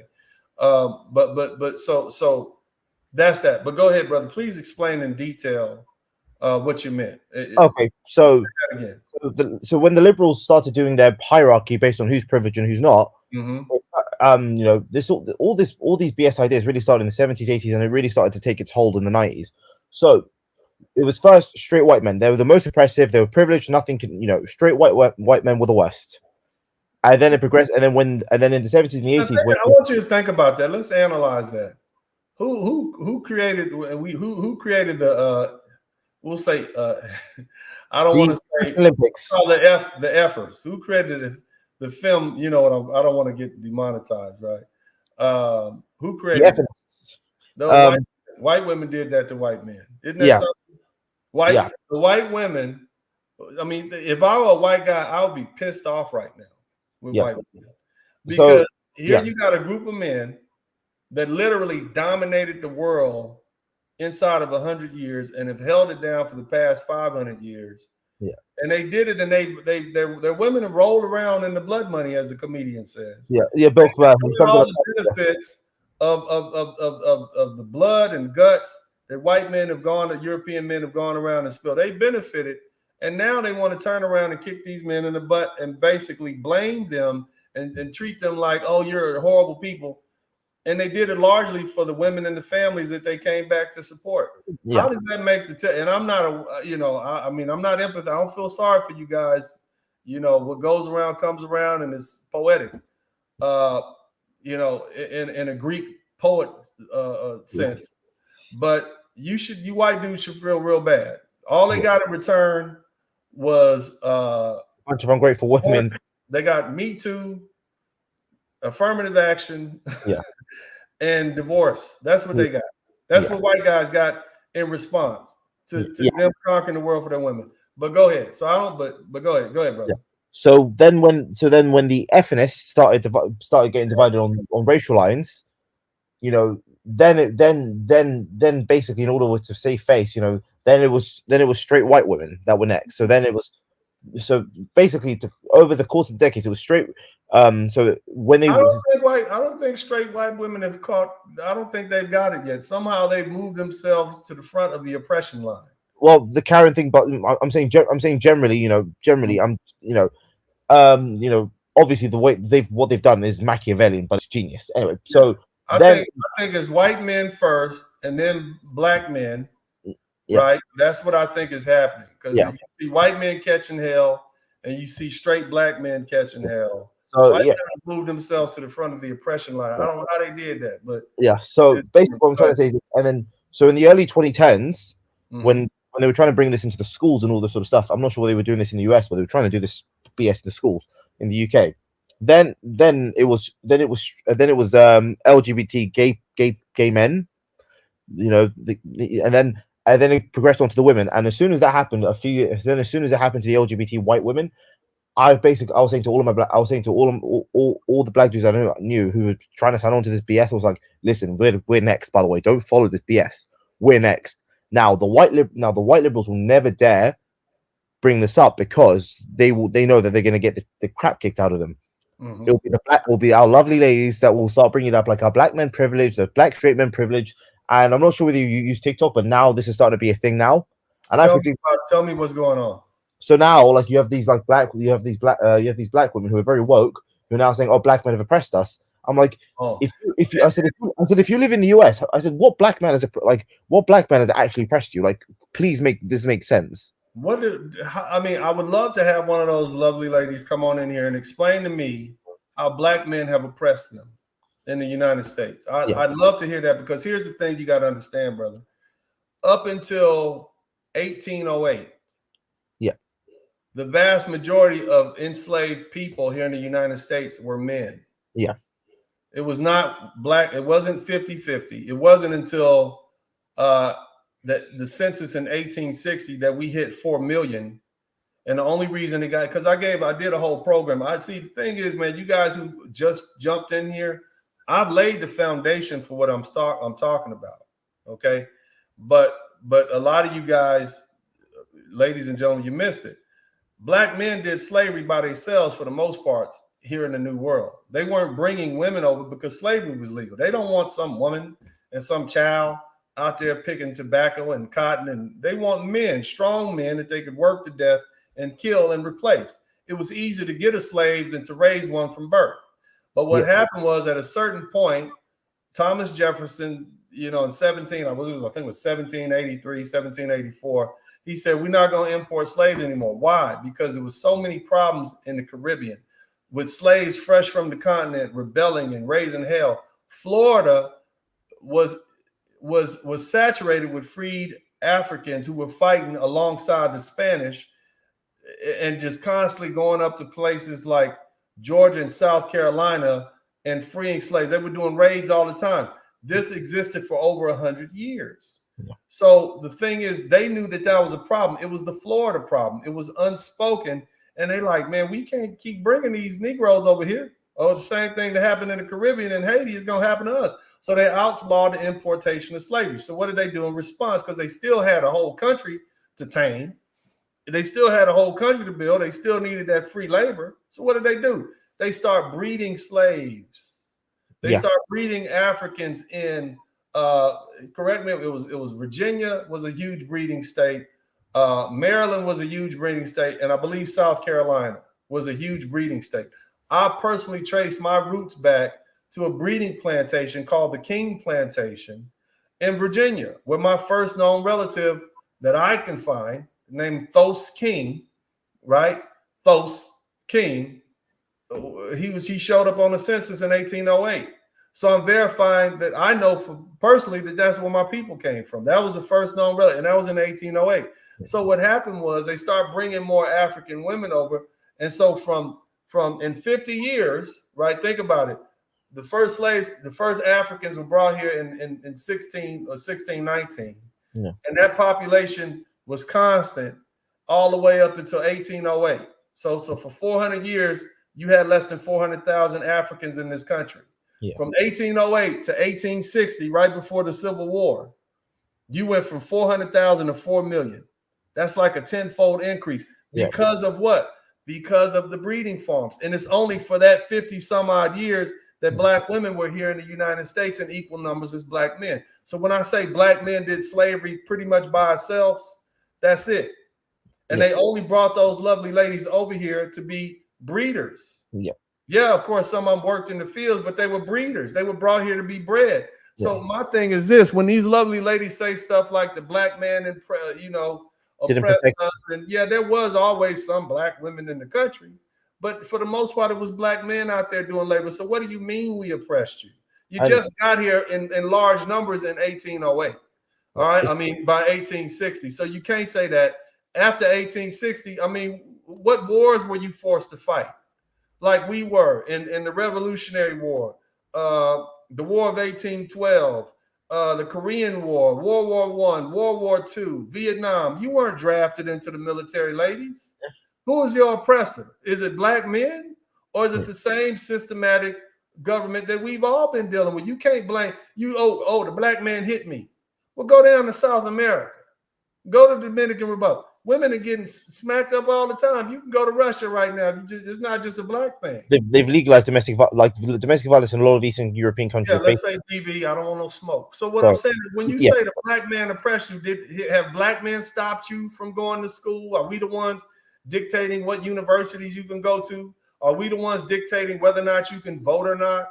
Are black men dictating where you can live? Are we dictating where you can work? No, we don't own those systems. Why are you blaming us for something like that? How can we oppress you? You see the lie, and when you know history and when you know fact, and the same thing in the UK, brother. I mean, think about look at the Home Office. Is that what y'all call it over there? Yeah, they purposely exclude Africans and West Indians and folks, and they let folks from other countries come in. That's not on you. That was the women reparation. Yeah, so it was a scandal, and basically, that institution is one of the most, basically, not forget, it's the most incompetent. Like the whole department's been incompetent for the last 50 years. So that's neither here nor there. But my point, the original point I was trying to make was this: is that, and then to add insult to injury, the same black women who, we're talking present day black ladies. Let's say lovely ladies.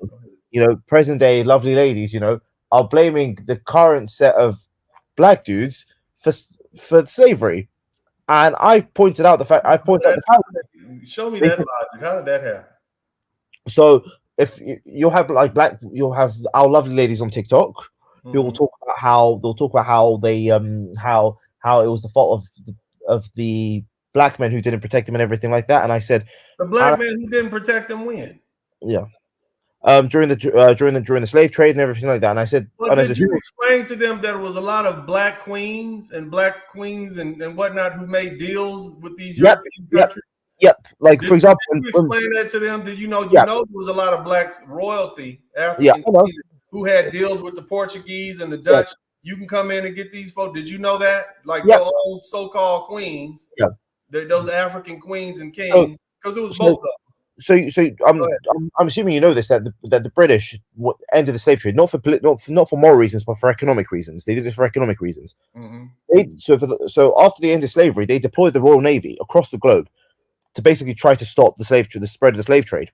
There were African rulers begging the British government, saying you can do anything you want, please don't end the slave trade. They literally said to the British, you can do anything you want, just please don't end the slave trade, because it was so lucrative for them. They were getting rich. It was emptying out Africa. Africa still hadn't recovered. And this is a great conversation, AM. Hold on, but I got to give a shout out to all my contributors here and all my members. Shout out to Frozen06. Thank you so much. You guys hang in there for a minute. Shout out to Kenneth Williams. Thank you for the $9.99 super chat. Deshaun Williams, thank you for the $2 super stick. I appreciate you. Tim Howard, Project 88, my members. Hey man, there's some good stuff on the membership, man. If you're not a member, you're missing everything. All those videos that disappeared from my page is right there on the membership. You got to be a member to see that stuff that I've been doing for the past 2 years. That way you'll be able to catch up. Big shout out to, and look, the super chat and Cash App are below. We don't have any today, but still, appreciate everybody who's contributed. Tim Howard, thank you so much. Who else we got in here? More super chats. Tim Howard 5 again. Thank you to all my people. Urban Eagle, thank you so much for the super chat. Let's see who else we got in here. Man, I love my people. They support me 100%, man. They always come through. Honeycut L, big shout out to you, man. Thank you so much for that $5 super chat or super stick. I appreciate you for that. Who else we got up in here? We don't want to miss anybody. Paul the Baptiste, thank you so much, Paul, for that $10 super chat. I got the big money coming in here. Big shout out to CL Toulouse.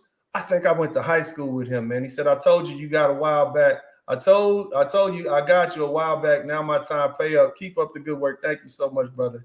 Also, my man, Millennial Money, big money, $99. Thank you so much, brother. I appreciate that. You got to take time to thank people for the money they contribute. You know what I mean? And so I want to do that. Daniel McCrary, I would not vote because the Republicans and Democrats refuse to give Black Americans tangibles and reparations. I get it, brother, but we got to fight through that, man. You got to impose your will on folks. Shout out to the Central demographic? Hold on a minute, brother. Let me make the now. Hold on now. I got to take care of my people, man. The Central Entities, thank you so much for your membership. Who else we got up in here? It's called Karma. Thank you so much for the $20 super chat. Colby Cole, big shout out to you. Democrats will lose the House and Senate. Then Congress will investigate the laptop, then impeach Joe. Totally finished. Thank you so much. My man, MS Delta guy, man, my guy, he always come through and contribute to the super chat with the big bucks. Thank you for the $200 super chat. Who else we got up in here, man? I want to give all my people these shots. W. Alfonso, I ain't seen you in a minute, baby. Good to have you back. Trade E, what's happening, homie? Thank you so much for your membership. MS Delta guy, voting Republican could be a good power move for Black men. That's all I'm saying. Power and influence, make them come beg you. Did y'all not hear that conversation that I had when I first got this thing started? All of you guys who came in late, I started off telling you how people perceive you, how you conduct yourself. If they know they got to work to please you, they will. And that's what that whole point of me talking about me and my son at his little friends, quinceanera. Everybody was coming to me. Hey, who are you? Okay, the owner of the house. The lady. Hey, you all right? Not that I was doing any, but it looked like I made them work for it. So that was the whole point of that. Y'all don't be listening. Y'all hear me, but y'all don't listen. Y'all don't put it together. I'm like Aesop, old storyteller. You see what I'm saying? And there's a story and a parable and everything that I give to you guys. That's why I come up with that stuff. Shout out to my man John Thomas. He says, because he says I support unions. I'm a union member. He's voting his interest if he votes for Democrat. I get it. I'm just asking you brothers to vote your interest. W. Alfonso, thank you for that 99-cent super sticker, man. I appreciate that, bro. Let's see who else we got up in here. I want to make sure I give a shout out to all my people, man, who contribute, man. Money is hard to come by. MS Delta guy, once again, too many Black people think that the Democrats can do no wrong and the Republicans can do no right. And they think that you think that they can do no wrong. And what happens when you're dealing with people that don't think you'll ever call them on their wrongdoing towards you? They will do all kind of wrong to you. You understand what I'm saying? That's what I'm saying. So make them earn your vote. Call them on their BS. Fatherhood is important. Making sure your children ain't walking around with rainbow flags every day is important. Keep that in mind. Chill and versatile. I don't even understand why people could vote for a political party that does race baits, keep Black folk on government assistance, fathers out of the home, can't define a woman once. And he's talking about Miss Brown, Judge Brown. A senator said, can you define a woman? She said, no. You got all this education and you don't know what a woman is? And you're a woman? Of course you do. You're being disingenuous. I don't trust you now. That's why I ain't had nothing to say about Ketanji Jackson Brown. Okay? But anyway, he said, thank you so much, Chill and Versatile. I appreciate you, bro. Let me see who else we got up in there. I know we almost finished. Y'all bear with me. Hit the #1 button, man. Let's keep this thing going. But I got to make sure I give a shout out to all my people. Let me see here. Chill Versatile. Once again, our Black Southern ancestors got almost all their culture from white redneck, I probably shouldn't say that word, like eating, good tasting, but unhealthy foods, the way we talk, walk, relationships, God, and church. That's true. Like I said, there's been a cultural exchange. And sometimes we end up with the worst end of the stick. It's always like we always take on the bad attributes. Why couldn't we take on showing up on time and saving our money from white folk? Why why do we take up eating bad food and dancing wild? Why? Hey, I'm just saying. D said, vote Democrat, they'll replace you with immigrants. That's something we need to think about. That's what I'm saying. Just think about Urban Eagle. Thank you so much. Let me see who else. Tasha Woods, Avery, great discussion. Thank you, sister. I appreciate you coming on in, listening to what we got to say. Todd, if we give reparations to Black people, then there's going to be Native Americans and one tribe raided another tribe. So who gets the land of reparations? It's confusing. And Dems are giving Mexican immigrants free money. Yeah, man, everybody seems to be getting their money, but we not getting ours. You see what I mean? And no matter how you feel, you cannot say that Black Americans are not owed money for the incarceration, the targeting, the redlining, being segregated, having our land stolen by the government. Let's add it up. We ain't even got to go back 200 years. Let's start with the last 100 years, which is easily quantifiable. All right. So let's start with that. And then we can work on the rest later. Task tones. I say if black men vote Republican, we need to ask for support of controlling viable industry. We don't have to ask, we can take it. Todd, there isn't going to be an amount of reparations to take away from the past. You learn from it and move on. We don't need reparations. We need self-reflection progress. Shit, man, are you kidding me? I want my money. Give me my money. What are you talking about? Look, you ain't got to try to make up for what happened in the past. Just give me some money so I can take care of my future, bro. You see what I'm saying? You too generous. You too nice. You one of them nice black folks. I'm not that nice. I want my paper. You understand me? Matter of fact, they don't have to give you anything. I take your cut. You understand me? I'm gonna tell you, it's plenty of trust funds that I'm gonna set up. It's lots of land that I buy. It's plenty of stuff. You go ahead, Mr. Todd. God, I bless you, brother. I appreciate that super chat, but I want my money. And I think black Americans whose families had to endure the racism that came about from redlining, over incarceration, all these different things. I think we're entitled to it, brother. But you don't have to. I want my money. All right. You keep yours. I ain't the type of, I'm not turning down my money, especially all the taxes I pay.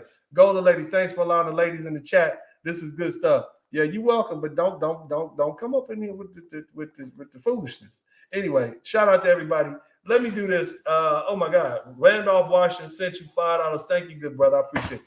AM, you still up in here, man. Thank you for patiently waiting. Look, shout out to everybody. Hit the #1 button, check in. We got 215 people in the chat room. Everybody left when I was reading the shout out to my people, but that's all right. My people who pay, I got to make sure I take care of them. But anyway, brother, hit the #1 button. AM, what else you got to say, bro? So, what were we talking about before you shouted out all the people who supported you? What we're talking about are these conservatives who seem to be doing things that benefit black men or grown men, as I say. Yeah. You understand? And like, why is it that we have this? Why is it that black Americans in general are so beholden to the liberal party when the stuff they do is really destructive? Yeah. You know, you coming in with, you're breaking up the families. You got everybody. They don't know, can't define what a man is. You can't define what a woman is. And that's one thing for that to be out there in the ethos, in the subculture. It's another thing for our legislators to codify it and say, now, if you don't call somebody who looks like a girl a they, then you committed, that's hate speech. How does that work? She looked like a girl to me, but now I got to call her they or them. And if I make a mistake, it's hate speech. Yeah, I don't know. Yeah, but go ahead. So the way you see it is that again, you know, the Supreme Court, the way your Supreme Court works is a little bit concerning, by the way, because they're not accountable in any way, shape, or form. It's a lifelong position. It can't be removed. Like in the UK, because in the UK, basically what used to happen up until 20 years ago was the legislature and the judiciary was essentially one branch. Mm-hmm. So we used to have something called the Law Lords. So you would have a certain section of the House of Lords who would rule on cases and everything like that. So they were part of the legislature and the judiciary as well. Tony Blair, when he came in, he was the one that reformed it and everything like that and said, okay, no, we can't have this, and we need to create a separation of powers. What essentially has happened is now we have a bunch of political hacks who are now part of who are now who are now part of the highest court in the land. So, and you know, so for example, the one thing I would say is be very careful, because Obama and Biden to me are like your versions of Tony Blair. Mm-hmm. So he'll come in all nice and cuddly, but he'll take a sledgehammer to that Constitution. Mm-hmm. Tony Blair has done more damage to the British Constitution in the first 2 terms of his government than any government has tried in the last couple of 100 years. And you can't reverse it at all. So, hey, if you want to come in, the link is in the chat room. The floor is wide open. I'd love to hear what you folks have to say. This should be a hotly contested conversation. Yeah. You know what I'm saying? You know, black folks love Democrats. So anybody who wants to come in, I want to hear what you got to say. All I'm asking you to do is vote your interest. All right? However you want to do it. Vote. If you're pro-Democrat, fine. Have some reasons and logic behind that, though. Yeah, not because your mama did it and you're scared of what your grandma might call you if she find out you voted for a Republican. The link is in the chat room. I want to hear what you brothers have to say. And you ladies, too, if you want to come in, come on in. Just keep it peaceable. But anyway, what else you want to say, AM? So, you know, so basically the point I'm trying to make is that every American, no matter what creed they are, what color creed they are, needs to be very careful about the people that are going to enter into office over the next decade, by the way. Because what's happened, so for example, a lot of black people in the UK came after me when I said I was against the removal of double jeopardy. So, do you know the reason why? What? Say again, bro. So in the UK in 2004 they removed double jeopardy. Okay, tell me what that is. So double jeopardy basically means is that you can't be charged twice for the same crime. Oh yeah, they have that here too. Right, right. So in most states in the US, I think you guys have double jeopardy laws, so you can't be charged twice for the same crime. Now, the reason why black people in the UK feel so strongly about this is because the reason why Tony Blair brought this in as part of the constitutional reforms was because there was a racist murder of a black teenager in the early 90s, and there was a bunch of incompetence, and the police were basically found out to be very racist, basically. I'm trying to make this as simple as I can. So one of the recommendations is that because of the incompetence and everything like that, the state should have another go of basically trying the same suspects. And 20 years later, they did, about a decade ago, some of the suspects were convicted. The point I'm trying to make is the reason why I was completely against this is I said this: if you think that if you as black people think that the state will come after you and is racist against you, why would you allow them the chance for them to come after you when they want, whenever they want? Now, apparently there's some safeguards, but again, I think if you are a black person who's concerned about criminal justice and everything like that, the one thing you should be in favor of is double jeopardy. Right. Because imagine you have one incompetent prosecutor, and then basically if they remove double jeopardy in certain states in the US, and then because your prosecutors are very incompetent, and to be fair, a lot of them should be in jail, by the way. But that's my opinion. But imagine this: imagine the prosecutor for Mr. Cosby. Imagine if they were allowed to try him again for the same crime. Well, the first one was the jury was hung, and so that's why he was allowed to be tried again. If it's if you declared innocent, then they can't try you again. Now they can bring you up on some separate charges like federal court for different things, but that's how that works. But I'm not so concerned about double jeopardy. But it sounds like you guys should be. Shout out to Afro Patriarch Dragon 59. How you doing, Afro Patriarch? Always hey, what up, Dennis? Good to have you back. Dragon 59, welcome to the program. How are you today? Let me see. Unmute yourself. Dragon 59. You got to unmute yourself if you want to come in. Okay. Independent POV. What are your thoughts on this kind? How you doing, POV? Independent POV. 59. You got to unmute yourself if you want to come in. Let's see here. We got some feedback. Independent POV. Can you guys hear me? If you can hear me, hit the number 1 button. Let me know you guys can hear me by hitting the number 1 button. I think we might have some sound issues. Afro Patriarch, can you hear me? AM, can you hear me? Hello. All right, what about Independent POV? Can you hear me? Yes, sir. Okay, great. So here's the thing I want to share with you guys. This is an article. Anybody else who wants to come in, the link is in the chat room. Moderators, make sure. Oh, man, I got a roll call. All my members, Project 8020, Broken Blade, Solo Dolo, John Thomas, Tim Howard 5. Thank you to my membership, man. My membership is dope. Tim Howard 5, the Central Entity, JJ Diesel Cowboy, JJ Diesel Cowboy Traveler 79 Smith. You changed your name up on me, baby. Good job, man.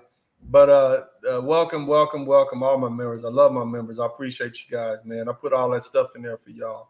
Look, the Democrats have a man problem.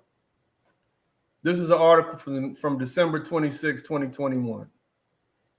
As Democrats investigate what went wrong in 2021. And I'm reading this so you brothers know you're not by yourself, okay? This is not you contemplating that you should not vote for the Democrat Party in 2024 or 2022 or 2026, whatever. It's not just you thinking that. So you're not crazy. I think we all come to YouTube to determine whether or not is it just me or other people experiencing the same. It's not just us. Democrats investigate what went wrong in 2021 elections and what is going wrong heading into 2022 elections. A familiar pattern is emerging. Men are abandoning the party in droves, right? Just this week, snippets from Democrat Governors Association post-mortem of the Virginia governor's race were made public, including reports conclusion which read, "We need to address the long-term problems that exist for Democrats with Latinos and Black men." What does that tell you? It tells me that brothers around the country are coming to the conclusion that the Democrat Party doesn't benefit us. Yeah, that's what. And exactly. Let me tell you something else. There's a lot of of our sisters. A lot of Black women said, you know what, I'm tired of the government doing things that's tearing up the Black family. You see what I'm saying? So anyway, let's start with Afro Patriarch, and then we'll go to independent POV. Anybody else who wants to join in? This is the round table. This is the part of the show where everybody is just have an open conversation. We get to talk back and forth. So join the conversation if you have something to add. Shout out to my man James J30T. Afro Patriarch, man, what are your thoughts, man? I want to hear what you had to say, bro. Well, remember I told you that I walked away from the Democratic Party at 19 years old because I had arrogant leftists come to my school and tell me how to vote. And when I challenged them back, they essentially tried to ignore me and focused on the Black girls in the room. Dragon 59, are you okay? Is your sound good now? Unmute yourself. Yeah, my sound's good now, Dennis. Okay. All right, let's get you back to the round table. Go ahead, Afro Patriarch. So they came in to try to tell you how to vote. Did they try to shame you? Go ahead. They tried to shame me, and I pretty much let them know, I let them know to their faces that, one, I'm not African American, I'm Haitian American. So a lot of stuff that they were trying to push was not something that was in my home. Right. And my mom only voted Democrat because she was a nurse in the union. But she voted her interest, man. I'm not mad at her. She voted her interest. I'm not mad at her. Yeah, but she grew up around strong men.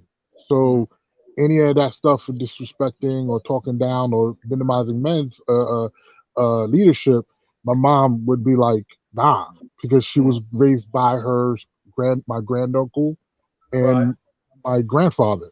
So to me, to watch the Democratic Party today, I knew then that the Democratic Party was suspect even then. I wasn't even political like that.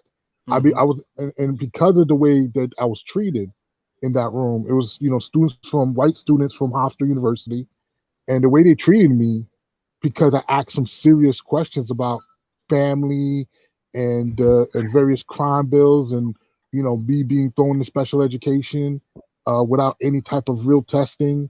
They had no answers except to minimize me, quiet me, and push me aside. And when my teacher, Mr. Lorenzo, brought it up to me,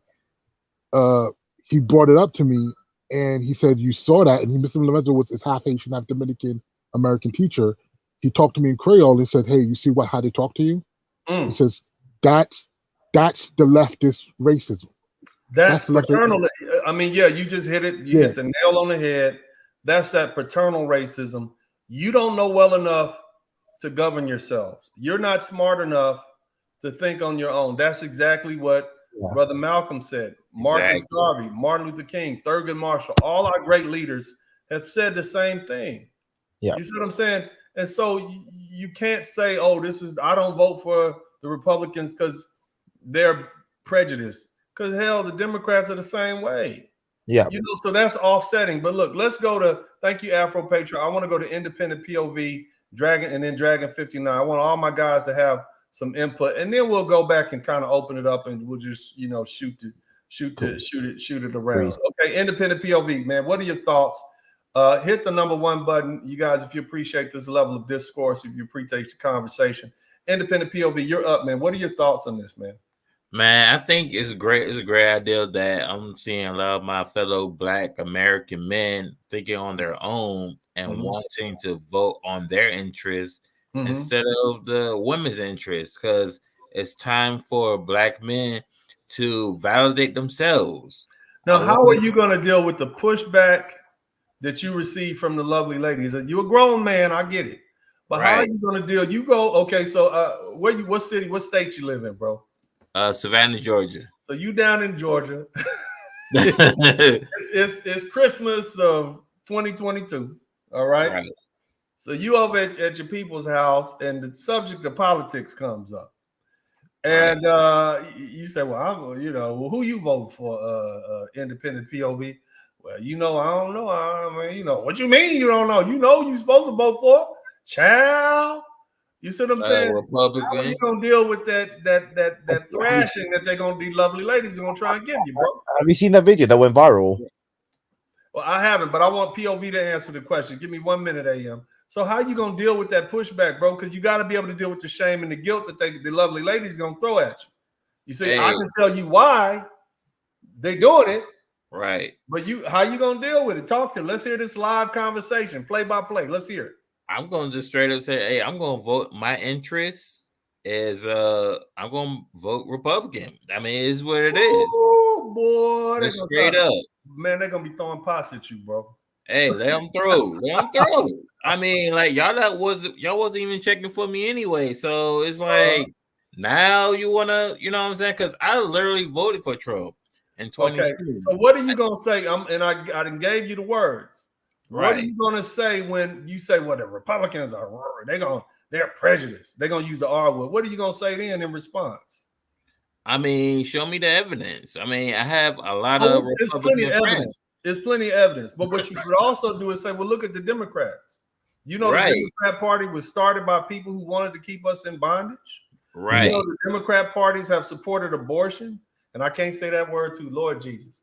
They've supported the A word, which has killed more, which is a Holocaust in itself. How many black babies have been killed, A-worded since 1971 when Roe versus Wade? I think we're at 21 million. Right. That's a Holocaust in itself. That's more black people than the Ku Klux Klan and the slave and the Western slave, the Atlantic slave trade have killed. You said that's a Holocaust, and they made it legal for you to do it. How many black men have been incarcerated because of Joe Biden's 1995 crack bill? You see what I'm saying, man? Right. So you got to hit them with them facts and make them back down. I don't want you to just come to this page and then not get the actual ammunition you need. I hear you. Like their emotions, you use facts to fight their emotions. That's what I want. I tell you guys all the time. You can use my talking points. Hell, you can tell people you made them up yourself. But I just want you to use them. I want you to use them like a bat in a verbal a sparring match, and you knock all them emotions down. All those emotional arguments, you hit them. Say, I'm voting my interest. I'm gonna ask you another question, POV. Are you you're a homeowner? Do you want to be a homeowner? Are you a business owner? Do you want to be a business owner? These sort of things. I want to be a business owner so bad. I'm currently in school for digital forensics. So I graduate in 2024. Congratulations! I'm so proud of you, brother. Yes, man. Let's. You got I got my answer. So if you're gonna be your own business owner, don't you want your taxes to be low? Yes, hella low. So who gives lower taxes? The Democrats or the Republicans? So if you are a unionized man, if you work for a steel plant, if you work for an automobile, I would say, well, you vote your interest. That's probably voting Democrat. I get it, but you sound to me like if you analyze it and you throw out the fact that, hey, both of these guys are racist. Both of these, they got a little prejudice on both. I'm voting Republican because that serves my interest. That's a grown man decision you make. That's a mature, I'm doing what's in my best interest decision. You understand what I'm saying, bro? Yes, sir. And that's all I'm trying to get you to. I'm not trying to tell you how to vote. I want them to earn your vote. See, I'm not one of these people who tell you don't vote. No, I'm telling you somebody's going to be in the captain's seat. Some politician is going to be driving this ship. And I want you to put the person in that captain's seat that's going to take you where you want to go. Right. You see what I'm saying? That's all I'm at. I don't care who's in charge. As long as I don't care what Uber driver I get, as long as they take me where I'm trying to get and get me there safely. It don't matter what color they are, what religion they are, what political affiliation. You just take me from here over to Main Street and back. That's it. And that's how you got to look at politicians. Look at them like they're service providers. They're not in charge. You're in charge. Either you talk them into doing what you want them to do by threatening them with, I'm not voting for you, or you coerce them into doing what you want them to do by giving them campaign contributions. You see what I'm saying, brother? But either way, they do what you want them to do. There you go. You see what it's not hard. But thank you so much, and good luck on that. Let's get back to you. I want to give a big shout out to Ty. He said, Lyndon B. Johnson, 36. Also, I have a question right quick for Give you. me 1 minute, brother. Okay. Lyndon B. Johnson, 36 president. I have those N-words voting Democrat for the next 200 years, and I can't believe people say the left is racist when they don't think that black folk can get an ID to vote. Hey, man, you see what I'm saying? D, he said, you ain't black if you don't vote for me, Joe Biden. Ain't that the most right you ever heard from that cat? Yeah. But anyway, POV, let's go to Dragon 59, man. I want to keep this thing moving. What are your thoughts on this conversation, Dragon? Go ahead. The floor is yours. There you go. Dragon, you got to unmute yourself, bro. Go ahead. Yes. Good afternoon, Dennis. So, I wanted to jump on your point about what Joe Biden said, and I think it's fair to say that he probably thinks that you're not black if you don't vote Democrat, because that's like a part of our upbringing, just like the SIN chip, just like the Save All Black Women programming, that vote Democrat programming. Because I mean, I've been in America for a certain amount of time, and I'm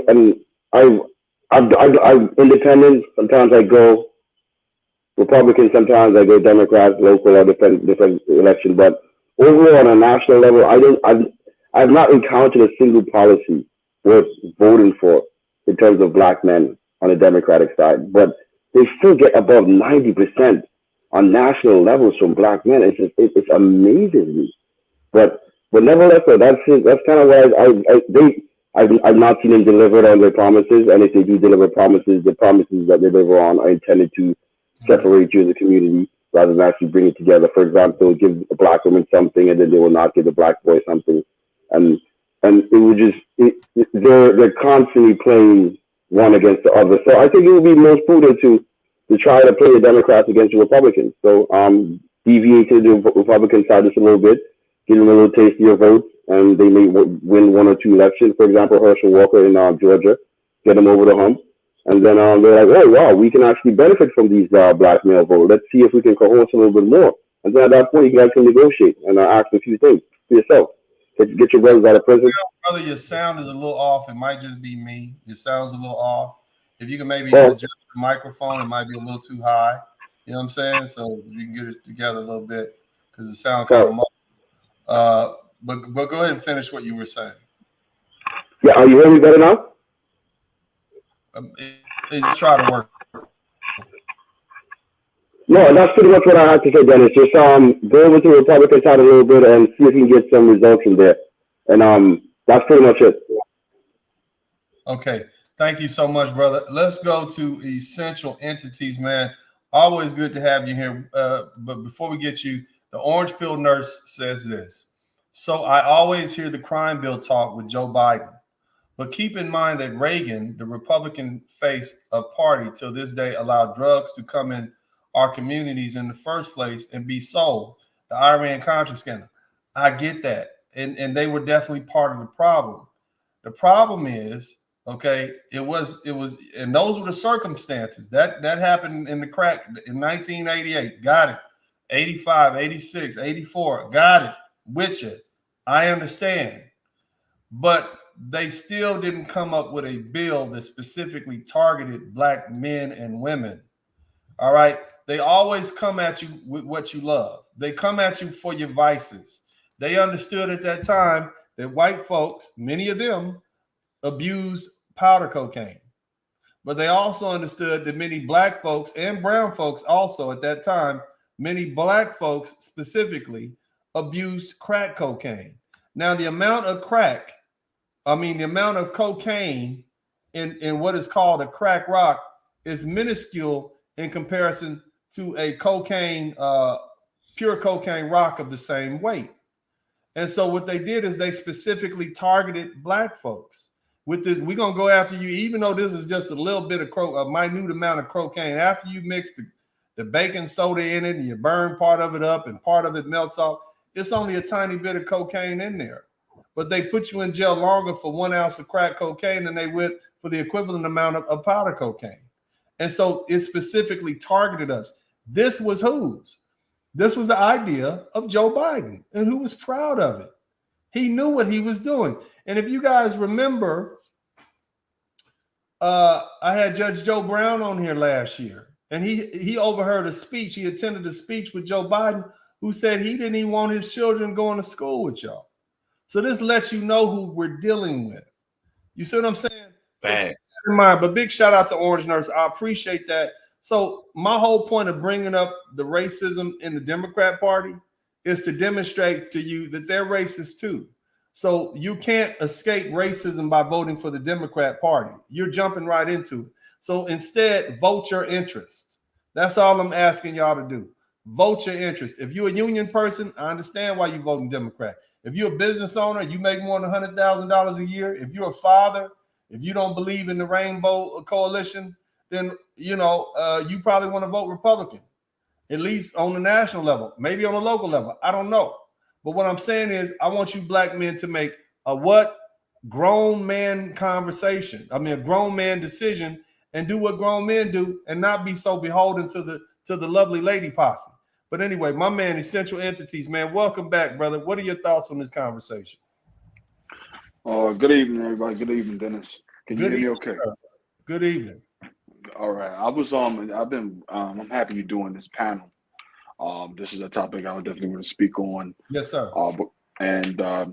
I just saying we have to, as a people, mainly really understand the close relationships between both sides of the same bird. Yes, sir. Two different wings of the same bird. Yes, sir. So there's a correlation, and it's a private, it's like a behind the scenes type of relationship that we have to involve a bipartisanship to some degree, because there's a global agenda, there's a domestic agenda, there's a national agenda, there's a local agenda, and we must utilize those benefits that's being sold to us, or those incentives, mainly for stronger households, because at the end of the day, gentlemen, this is a big stock market, whether it's in politics, whether it's in materials, whether it's globalized, it's just a big stock market, and everybody's involved in the game to their own interest to a degree. It's just that we have been, I think, kind of like disenfranchised to understand the true apparatus on how it operates. I think we've been disenfranchised to really comprehend how sophisticated this thing can operate on. And I think thank you for having these panels, because we're able to have and articulate very intelligent conversations when it comes to how we're going to navigate through this stuff. So I just say, the corporate interests, we know that there's because a lot of folks don't know the Democratic Party is very sophisticated in the way they operate. We have a liberal side of the Democratic Party, and we have a conservative side of the Democratic Party. That conservative side of the Democratic Party, ladies and gentlemen, consists of business owners, right? Some of them business owners get a lot of state funding. That's why they push that agenda, because they get all that, side money, tax money, and stuff like that. And then you have on the Republican side, somewhat the same kind of thing happening. It's just more privatized. So when we understand how it really all meshed together, and we utilize that stuff, man, and we share the information with each other, man, I think we will be able to navigate it well. We'll be able to get decent results out of it, raise our families, and communicate with our youth to make some sound decisions, man.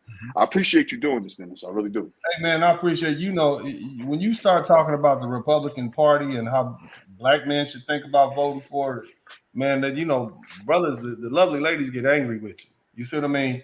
I just don't care what they think. I want you brothers to be free. That's what we preach on this page.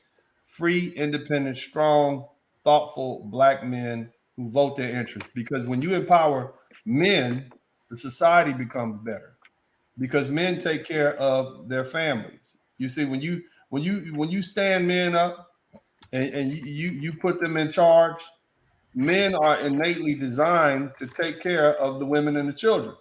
And so that's what happens. You want to know why you had more black men married and families were intact in the 1950s? Because we had jobs. Because that's why. Because we had jobs, we had means of taking care of ourselves, and the government wasn't out there supplying our women with all these extra benefits, these unearned benefits that they gave to them by taking our money away from us. You see what I'm saying? So just think about that. But I want to share with you guys something. And I want to share, and I got my man Alvin Project 8020 in here. He's the Pookie killer. Shout out to Alvin.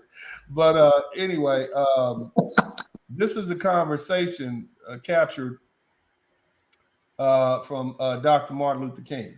Okay, and what did he say? And I'll read the captions to you guys, and then we'll get Alvin up in here in a minute. It says what? This is what Brother Malcolm says. MLK warned us of the well-intentioned liberal. Okay, he warned us about that. Read the article. Okay, and then I'm gonna put the link in the chat room. I want y'all to check that out. Okay, it's right there. Here's another one. Okay, Martin Luther King, the polite racism of white liberals. Brother Martin would tell you, and he's, we worship him, don't we? We worship Brother Martin these days. He's a good guy now. He's an acceptable dead Negro. Okay, don't they quote him all the time? But this is what he had to say about liberals. You should check this article out. And this is from 2020. This is in the Washington Post. Read that, and then y'all go to the comment section after this thing is over and let me know what your thoughts are. But anyway, Alvin, it's always good to have you in here. Go ahead and the floor is yours, brother. You're a veteran up in these spaces, so we keep losing Alvin. Alvin, if you can come back in, come back in. But in the meantime, we'll make a rotation back to AM. AM, brother, what are your thoughts on this conversation? You've heard the other brothers. This is our brother from the UK. Go ahead and hit it, brother. Go ahead. So, I remember what I was going to say before you muted me beforehand. So, remember when I was talking about how now you now got the lovely ladies blaming us for slavery and everything like that. Yeah. And I was pointing out the fallacy, which was I'm trying to find out the politically the YouTube friendly version of the J word, if you know what I mean. I don't know, but big shout out to my man All Father. The Hebrews, we'll call them the Hebrews, yeah. Jesus.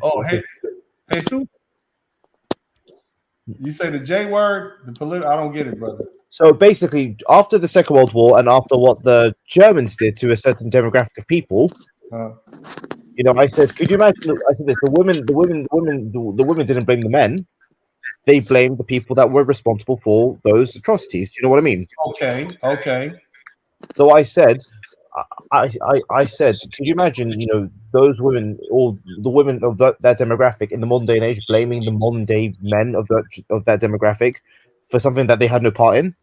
They're blaming you. Okay, so here's what AM is saying. But here's what AM is saying. And big shout out to All Father. Thank you so much for the super chat. And another shout out to Chill Versatile. I put God first in everything. I do, man. And let me tell you, my Christian values don't align with this LGBTQ, broken homes, families, liberated sexual activities, abortion, gluttony, fat pride movement. He said fat pride movement, etc. So that's why I vote Republican. And the brothers vote in his interest. You see what I'm saying? And that's just on the social issues. If you're a homeowner, if you're a business owner, then you got financial issues. If you pro-military, you got other issues. You see what I'm saying? So all I'm asking y'all to do, brothers, is vote your interest. No. Vote your interest, contribute to campaigns, to people who are going to take the ship in the direction that you want it to go. That's all I'm saying. But go ahead, AM. And actually, my man Alvin is back. So let's skip back to Alvin real quick. Alvin, unmute yourself, man. What are your thoughts on this conversation? And if I'm wrong, tell me I'm wrong. I just want you brothers to vote your interest. Go ahead. Can you hear me, Uncle D? Yes, sir. Sorry, guys, I've been having some technical difficulties. I'm at the JOB.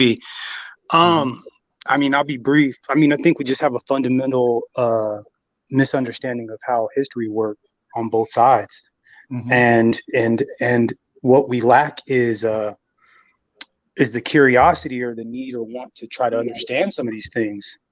There's just so much nuance, the difference between, Democrats and Republicans and how they switched it up and so on and so forth. And we keep having these circular conversations, not getting anywhere. And it's because we don't understand our own ability to flex our own political power.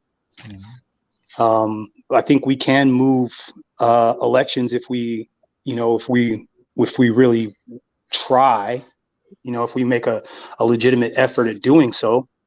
but we get tripped up along the way. Enough of us fall for the trinkets to keep us in one place, and I think that's the thing we got to get around.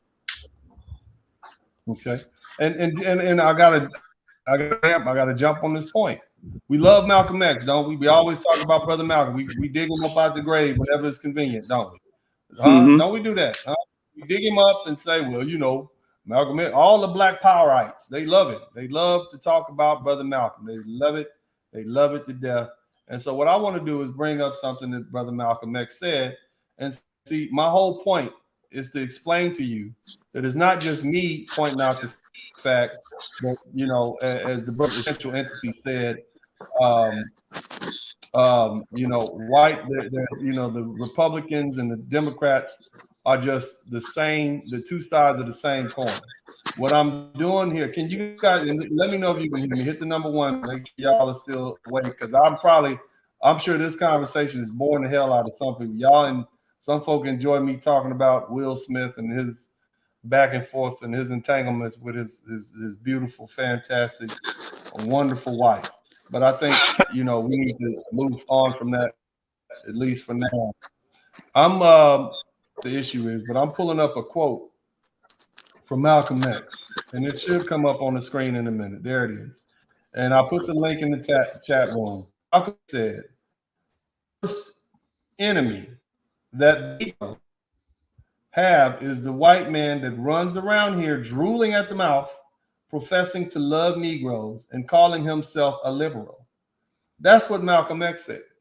And it is following these white liberals that has perpetuated problems that the Negroes have. Isn't that still true, y'all?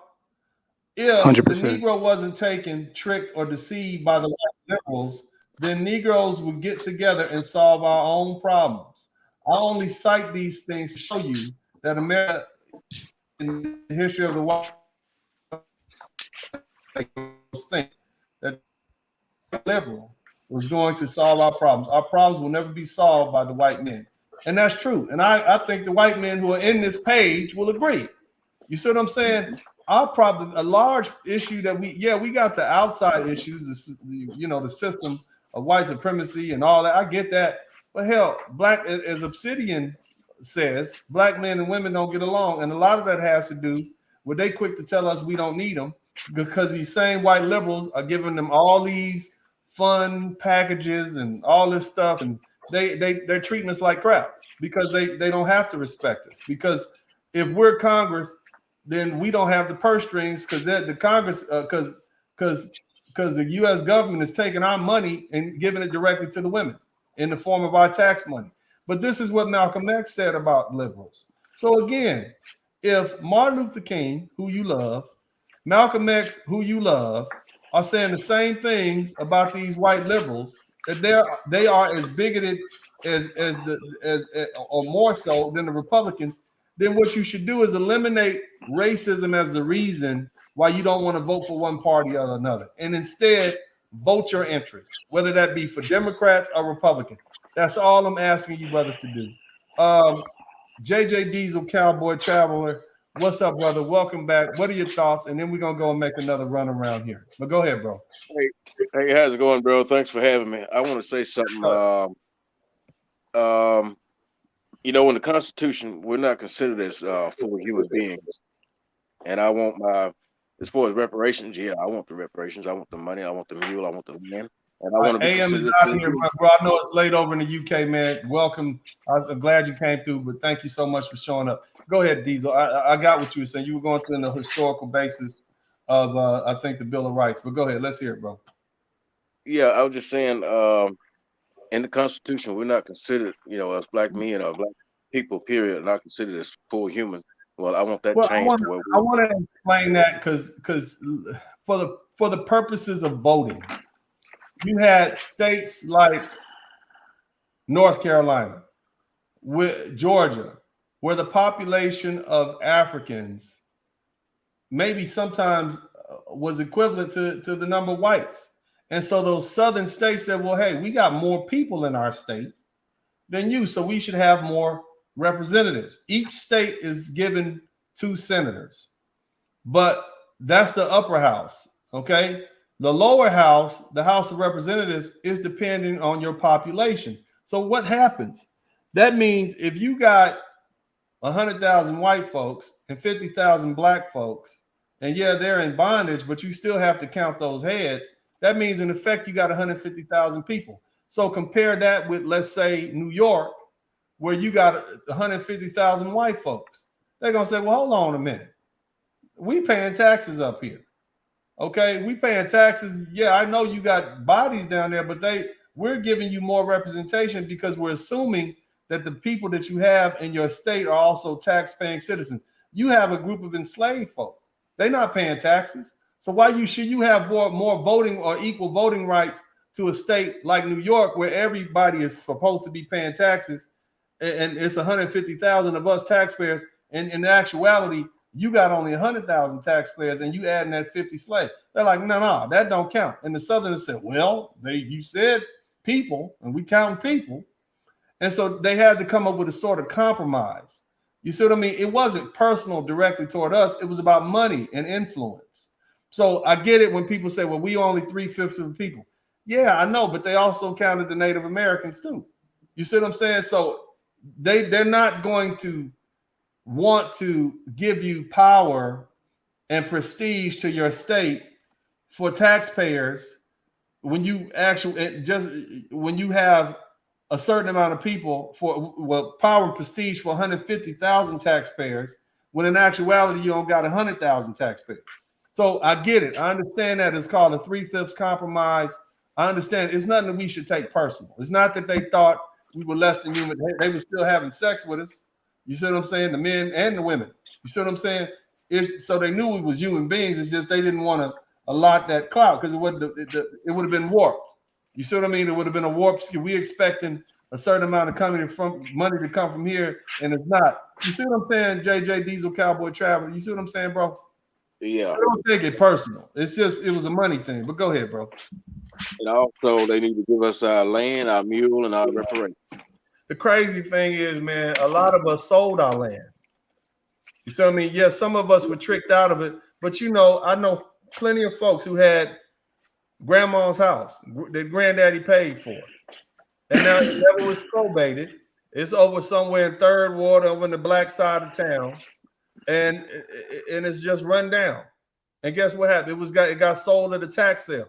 What we need to do, because it's still money, there's more money floating around now than it ever was in this country. What we need to do is teach our children finance. You see what I'm saying? And then so they can begin to capitalize on their own. We can't keep living in the past, JJ. You understand what I'm saying, bro?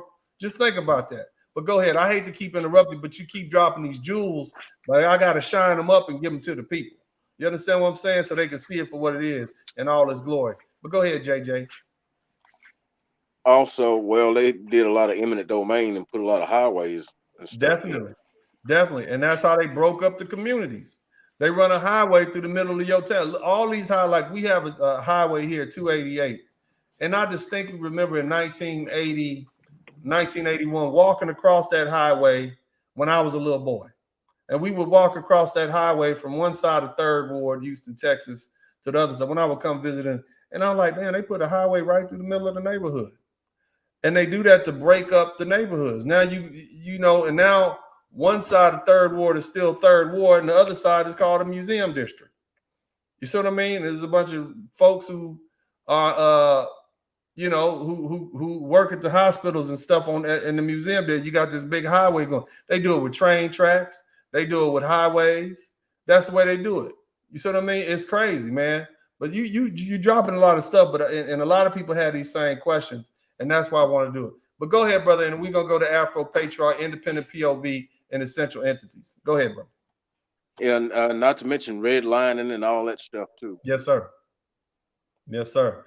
Well, but anyway, thank you so much. Look, JJ, I appreciate you. Afro Patriarch, Independent POV, Essential Entities. Y'all make sure y'all hit the #1 button. All right. Show your appreciation. We got 176 people in the chat room. If you haven't subscribed to the channel by now, even if you have, I need you to double check to make sure you still subscribe. Every now and then, YouTube will unsubscribe my subscribers. All right. And I want y'all to stay subscribed. Don't there's a lot of choices that you have on YouTube. I appreciate your time. My man McKinnis J100 said, just want to fly away. I don't play the music no more. The reason I don't, because I respect your time. I get straight to it. You understand what I'm saying? So I'm here. I don't want you to have to wait 30 or 45 minutes. When y'all jump on, I'm on, even if it's 2 or 3 people. You see what I'm saying? So you got a lot of people to look at. YouTube has grown exponentially since, when I started a year and a half ago, because there's a lot of money to be made here, but I want to give you that high quality, that good information that you can take with you and move forward with it. And you can have these life lessons. If you don't remember anything about what was specifically said, you will remember the fact that I forced you to think. That my man SSS, who came in, I don't like the way you started off. Got it. But when we boiled down to it, he really couldn't disagree with what I was saying, because the truth is the truth, it's the facts. And that's what I'm here to do. Force you all to think and rethink how you see the world. You see, and help you realize it ain't as tough as you seem. You see what I'm saying? So if you appreciate what I'm doing, man, hit the number 1 button, man. That's what I need y'all to do. Hit the number 1 button. Just make sure you subscribe to the channel. I'm back doing this once a day. I'm doing the best I can. I've been litigating cases for the past month and a half, working hard.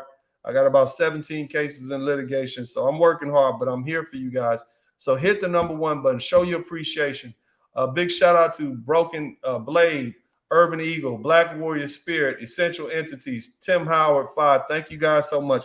MS Delta God, man, big shout out to you. Many Black farmers left the land and houses to their baby boomer children, and they mismanaged it. I saw it in my own family. You're right, brother. And I'm not one to blame generations, but it was a lot of mismanagement. It was that group that came up out of slavery and their children that built all these 160 HBCUs and all these Black towns around the country. It was that group. And then the baby boomers, the lost generation, I think was called the generation that came between the great generation and after that generation that came up out of slavery. They held it down. That was our grandmothers or my grandmothers. And then you got the baby boomer. I get it. They fell off. But if they can destroy it in one generation, we can start the process of building it back up. And that's all we can do. Keep doing your thing, Uncle D. Been a constitutional conservative since 1991 and Rush Limbaugh, and never won once since they appreciate your hard work. Thank you so much, brother. This is not an easy conversation for a Black man to have, especially one who was born into a Democrat family.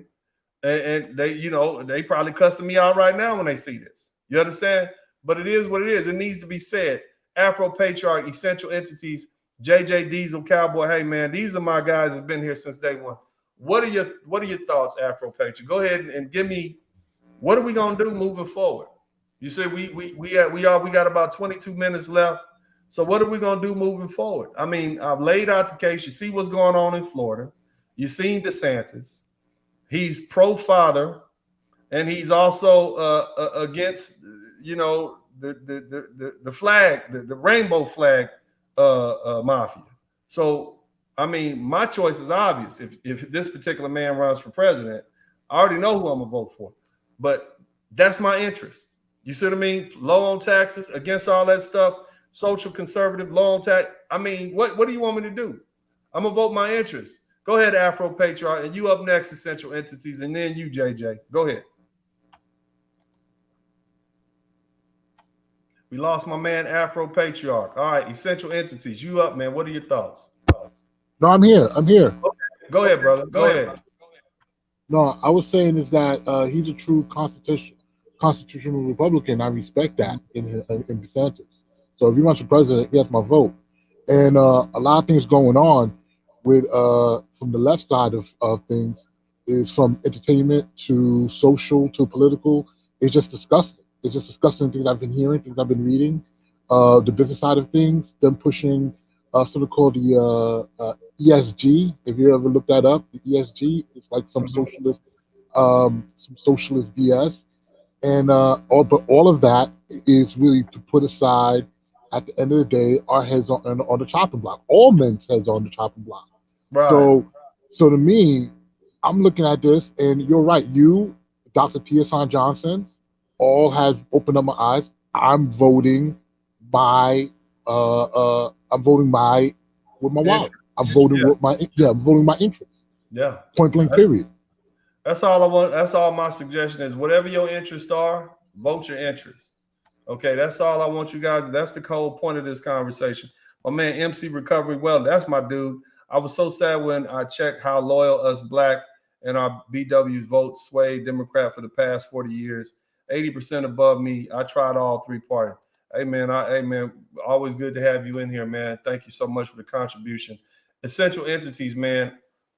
Is the message coming clear? All I want folks to do, all I want you brothers to do is consider voting your interest. Is that message clear? You know what I'm saying? Go ahead, bro. Yes, it's absolutely clear. And I think, associating some other phrases and terms and words that politically is historically involved with that is quid pro quo, where, one hand washes another, a favor for a favor. Also, we start paying closer attention to reciprocation, start using language like that. What's being reciprocated? What do we have tangible? Shout out to Tyreek. What is the tangible reciprocation for the dedication and hard work and loyalty?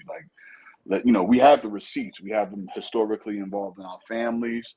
We have them historically documented in the laws. So I think, this is excellent, man. I appreciate it. And yes, let's get back to quid pro quo and reciprocal decision making and reciprocating, reciprocation. That's all. Good night to all of y'all gentlemen. Excellent. Thanks a lot, Dennis. All right, thank you so much, man. Appreciate you. JJ, man, my truck driving friend, bro. Talk to me. Go ahead. The floor is yours. Yes, sir. I encounter racism and stuff like this, and then I've heard a lot of racist talk from guys on CB to each other, and I got a smart mouth. I go in, I go hard. I tell these folks, whatever race they are, or even if these lovely ladies get out of line with me, I come in and I go in spiritual and I go hard. I don't let up. And I tell them where to get off and how to get there. And they don't have a word to say. Even the other side, even the people I defend, it's like, wow, they don't say anything. Well, I appreciate that. Yeah, I mean, you really can't. This is America. I mean, unfortunately, and it's unfortunate. I mean, racism and bigotry is embedded in America. I mean, it's embedded in this country. It's damn near. I mean, it's not going anywhere. I mean, there's not going to be this race-free utopia. The idea is already out there. It's a Pandora's box. And I had a conversation here maybe about 6 to 8 months ago where I kind of explained that racism has always been around. Since the first Greek European invaded Africa, racism was prevalent, even if they didn't have a word for it. Akkadian meant, hey, you're not Ethiopian, but Ethiopian meant kind of like you're dark of skin. So they knew it. It's not going anywhere. People are going to have their prejudices. All right. People are going to have, it's not going anywhere. All of you guys who are telling you we can end prejudice and racism, that's just like telling you I'm going to convince people with blue eyes that they're the same as people with green eyes, even though they look different. I'm going to convince people who have the same kinky black hair as their hair is the same as people with long, stringy blonde hair. It's not. It's different. And that's just it. And then there's always going to be groups of people who think they're better, even if it's made up reasons with no logical or scientific basis. There are always going to be people who need to feel they're better. I get it. I understand it. You're not going to escape racism. All these black powerites telling you that race is not going nowhere. You can't change it. And anytime you have one group of people that's up, it's the natural thing is for them to do what? Want to bring other people that look like them, think like them, and act like them, and are from their tribe and from their culture, and celebrate their religion, speak their language. They're going to want to bring their people up.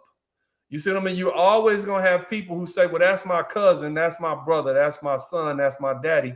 I'm going to put him before I put you. And if I can't find somebody that's in my near family, I'm going to put somebody that look like they in my near family or close family up. That's the old boy system. That's racism, period. It's going to happen. You're not going to be able to get away with it. If you want to fight against the system of racism, white supremacy, then you're going to have to create your own systems and uplift yourselves and pull yourselves up. That's the only way it's going to work. That's the essence of the unity that most of our leaders have been talking about. That said, when it comes to political power, when it comes to influence, you vote for the people, you vote for the political party or the politician that serves your interest, period. It's not an emotional decision. It's not a decision based on history and precedent. It's right now. This person says, I'm against the rainbow flag mafia. If you're for the rainbow flag mafia, you vote against that person. If you're against it, you vote for that person. If you're against low taxes and you don't mind paying high taxes, you vote for the Democrat Party. If you want low taxes, you're a business owner, vote for the Republican Party. If you're pro-union, you probably need to vote for the Democrat Party. If you're against unions and you're a business owner, you probably need to vote Republican Party. Period. But throw out the fact that, hey, this one is more racist than that, because that's just not true. You can't use that. You can't use that as a metric anymore. That's not going to work. It's too much history out there. We got the internet. You can Google it. You see what I'm saying? Hell, the Democrat Party was started by anti-black groups of white men who call themselves Democrat. They started it. So you can't get away from those roots. On the other hand, the Republican Party was started by people who were anti-slavery. So let's just look at that. But they both have racist tendencies. Brother Malcolm said the liberals, you got to be careful of them. They're your worst enemy. Brother Martin Luther King said, be wary of what? Well-meaning liberals. It's there. So all I'm asking you brothers to do is vote your interest. This is a grown man conversation. And yeah, you're going to get flack for it. You're going to get pushback. Your mother's going to be mad at you. Your grandmother's going to look at you sideways. I get it. But you have to vote your interest. That's part of being an adult. At a certain age, brothers, and hear me when I say this, you don't need a mommy anymore. Your mommy is not your queen. Your mommy is not your empress. She's not your ruler. She's the woman that gave birth to you. Give her respect for that. But at a certain age, at a certain level of maturity, when you become a grown man, you got to vote your interest. That's what you have to do. That's what every other group of men does on this planet. And you're not alone. You're not alone. The Democrats have a man problem because most men are beginning to figure out, damn, they're anti-father. And if they're not anti-father, they're definitely pro-single mother because they keep making them. They keep feeding them. They keep incentivized breaking up homes and being single mothers. And a lot of you lovely ladies, a lot of you sisters who are on this page listening right now, you know that's true. Would these women be saying they're strong, independent, and don't need a man without subsidies? Would they be saying, I don't need a man if they didn't have welfare that they could fall back on, if they didn't have those good government jobs and those benefits and that free health care and that WIC and that Section 8? Would they be saying they don't need a man? You think they'll keep having children like they are? Probably not. The government incentivizes that dysfunction. That's what they do. The government is not your friend. These well-meaning liberal white folks who keep black women, they keep giving you these crumbs off the table and keep you voting for them and keep you aligned with them and shaming everybody who would vote against them. They tricking you, brothers and sisters. They tricking y'all. What the Democratic policies have not been good for black folks over the past 40 years. We ain't got to go back 100 years. Let's look at the past 40 years. It hasn't been good for black folks, period. Has it? You don't believe me? You don't look at all these. Name the worst cities in America, the most crime-ridden cities in America. Who runs them? Let's name them. Give me the names of the most crime-ridden cities in America. Chicago, Democrat administration. New Orleans, Democratic administration. Who else? Miami, Los Angeles, Houston, New York. They just got, look at all that. Detroit. Ask yourself that. Have these administrations been good for us? Just think about it. I'm not. Well, look, I'm still a registered Democrat myself. But that doesn't mean I'm going to vote straight Democrat. I might vote for a couple of Democratic judges. I might vote for a couple of Democratic councilors and a mayor here or two. But I might vote for a Republican senator or a Republican presidential nominee. I might do that because that serves my interest. I'm not voting straight ticket. I'm going to vote Maxine Waters. How long has she been in office? Shout out to my man, David Price. Vote with your wallet, fellas, not your heart. Praise God. Yes, sir. Just what David said. Vote with your wallet and not your heart. What up, Uncle D? What's up? What's up, brother? How you doing? That's all I'm saying. If you call yourself a Christian, how can you vote for a party that promotes teaching your kindergarten children that it's okay for them to exercise their sexuality in a way that disagrees with their anatomy? If you call yourself a Christian, think about that. If you call yourself a Muslim or a Jewish person or a Hebrew Israelite, how can you vote for a Democrat? And that's not even a financial issue. That's a social issue. That's what I'm asking y'all, man. Vote your interest. Whoever you vote for, I don't give a hot damn. I don't care who you contribute to. Vote your interest. But throw out the fact that one group is more racist than the other, because they both have demonstrated their racism. Our leaders have taught us that. Malcolm X, Martin Luther King, Marcus Garvey, the Honorable Elijah Muhammad, Farrakhan, Thurgood Marshall, they've all said the same thing. And now in 2022 and beyond, many of these Democrats, they're anti-father. They're anti-fatherhood. They constantly berate black men specifically. Why would you vote for somebody who's constantly undermining you in front of your women and children? Why would you vote for a political party that has part of their platform, I'm going to go out here and talk reckless about and belittle and degrade black men? Why would you do that? That makes no sense to me.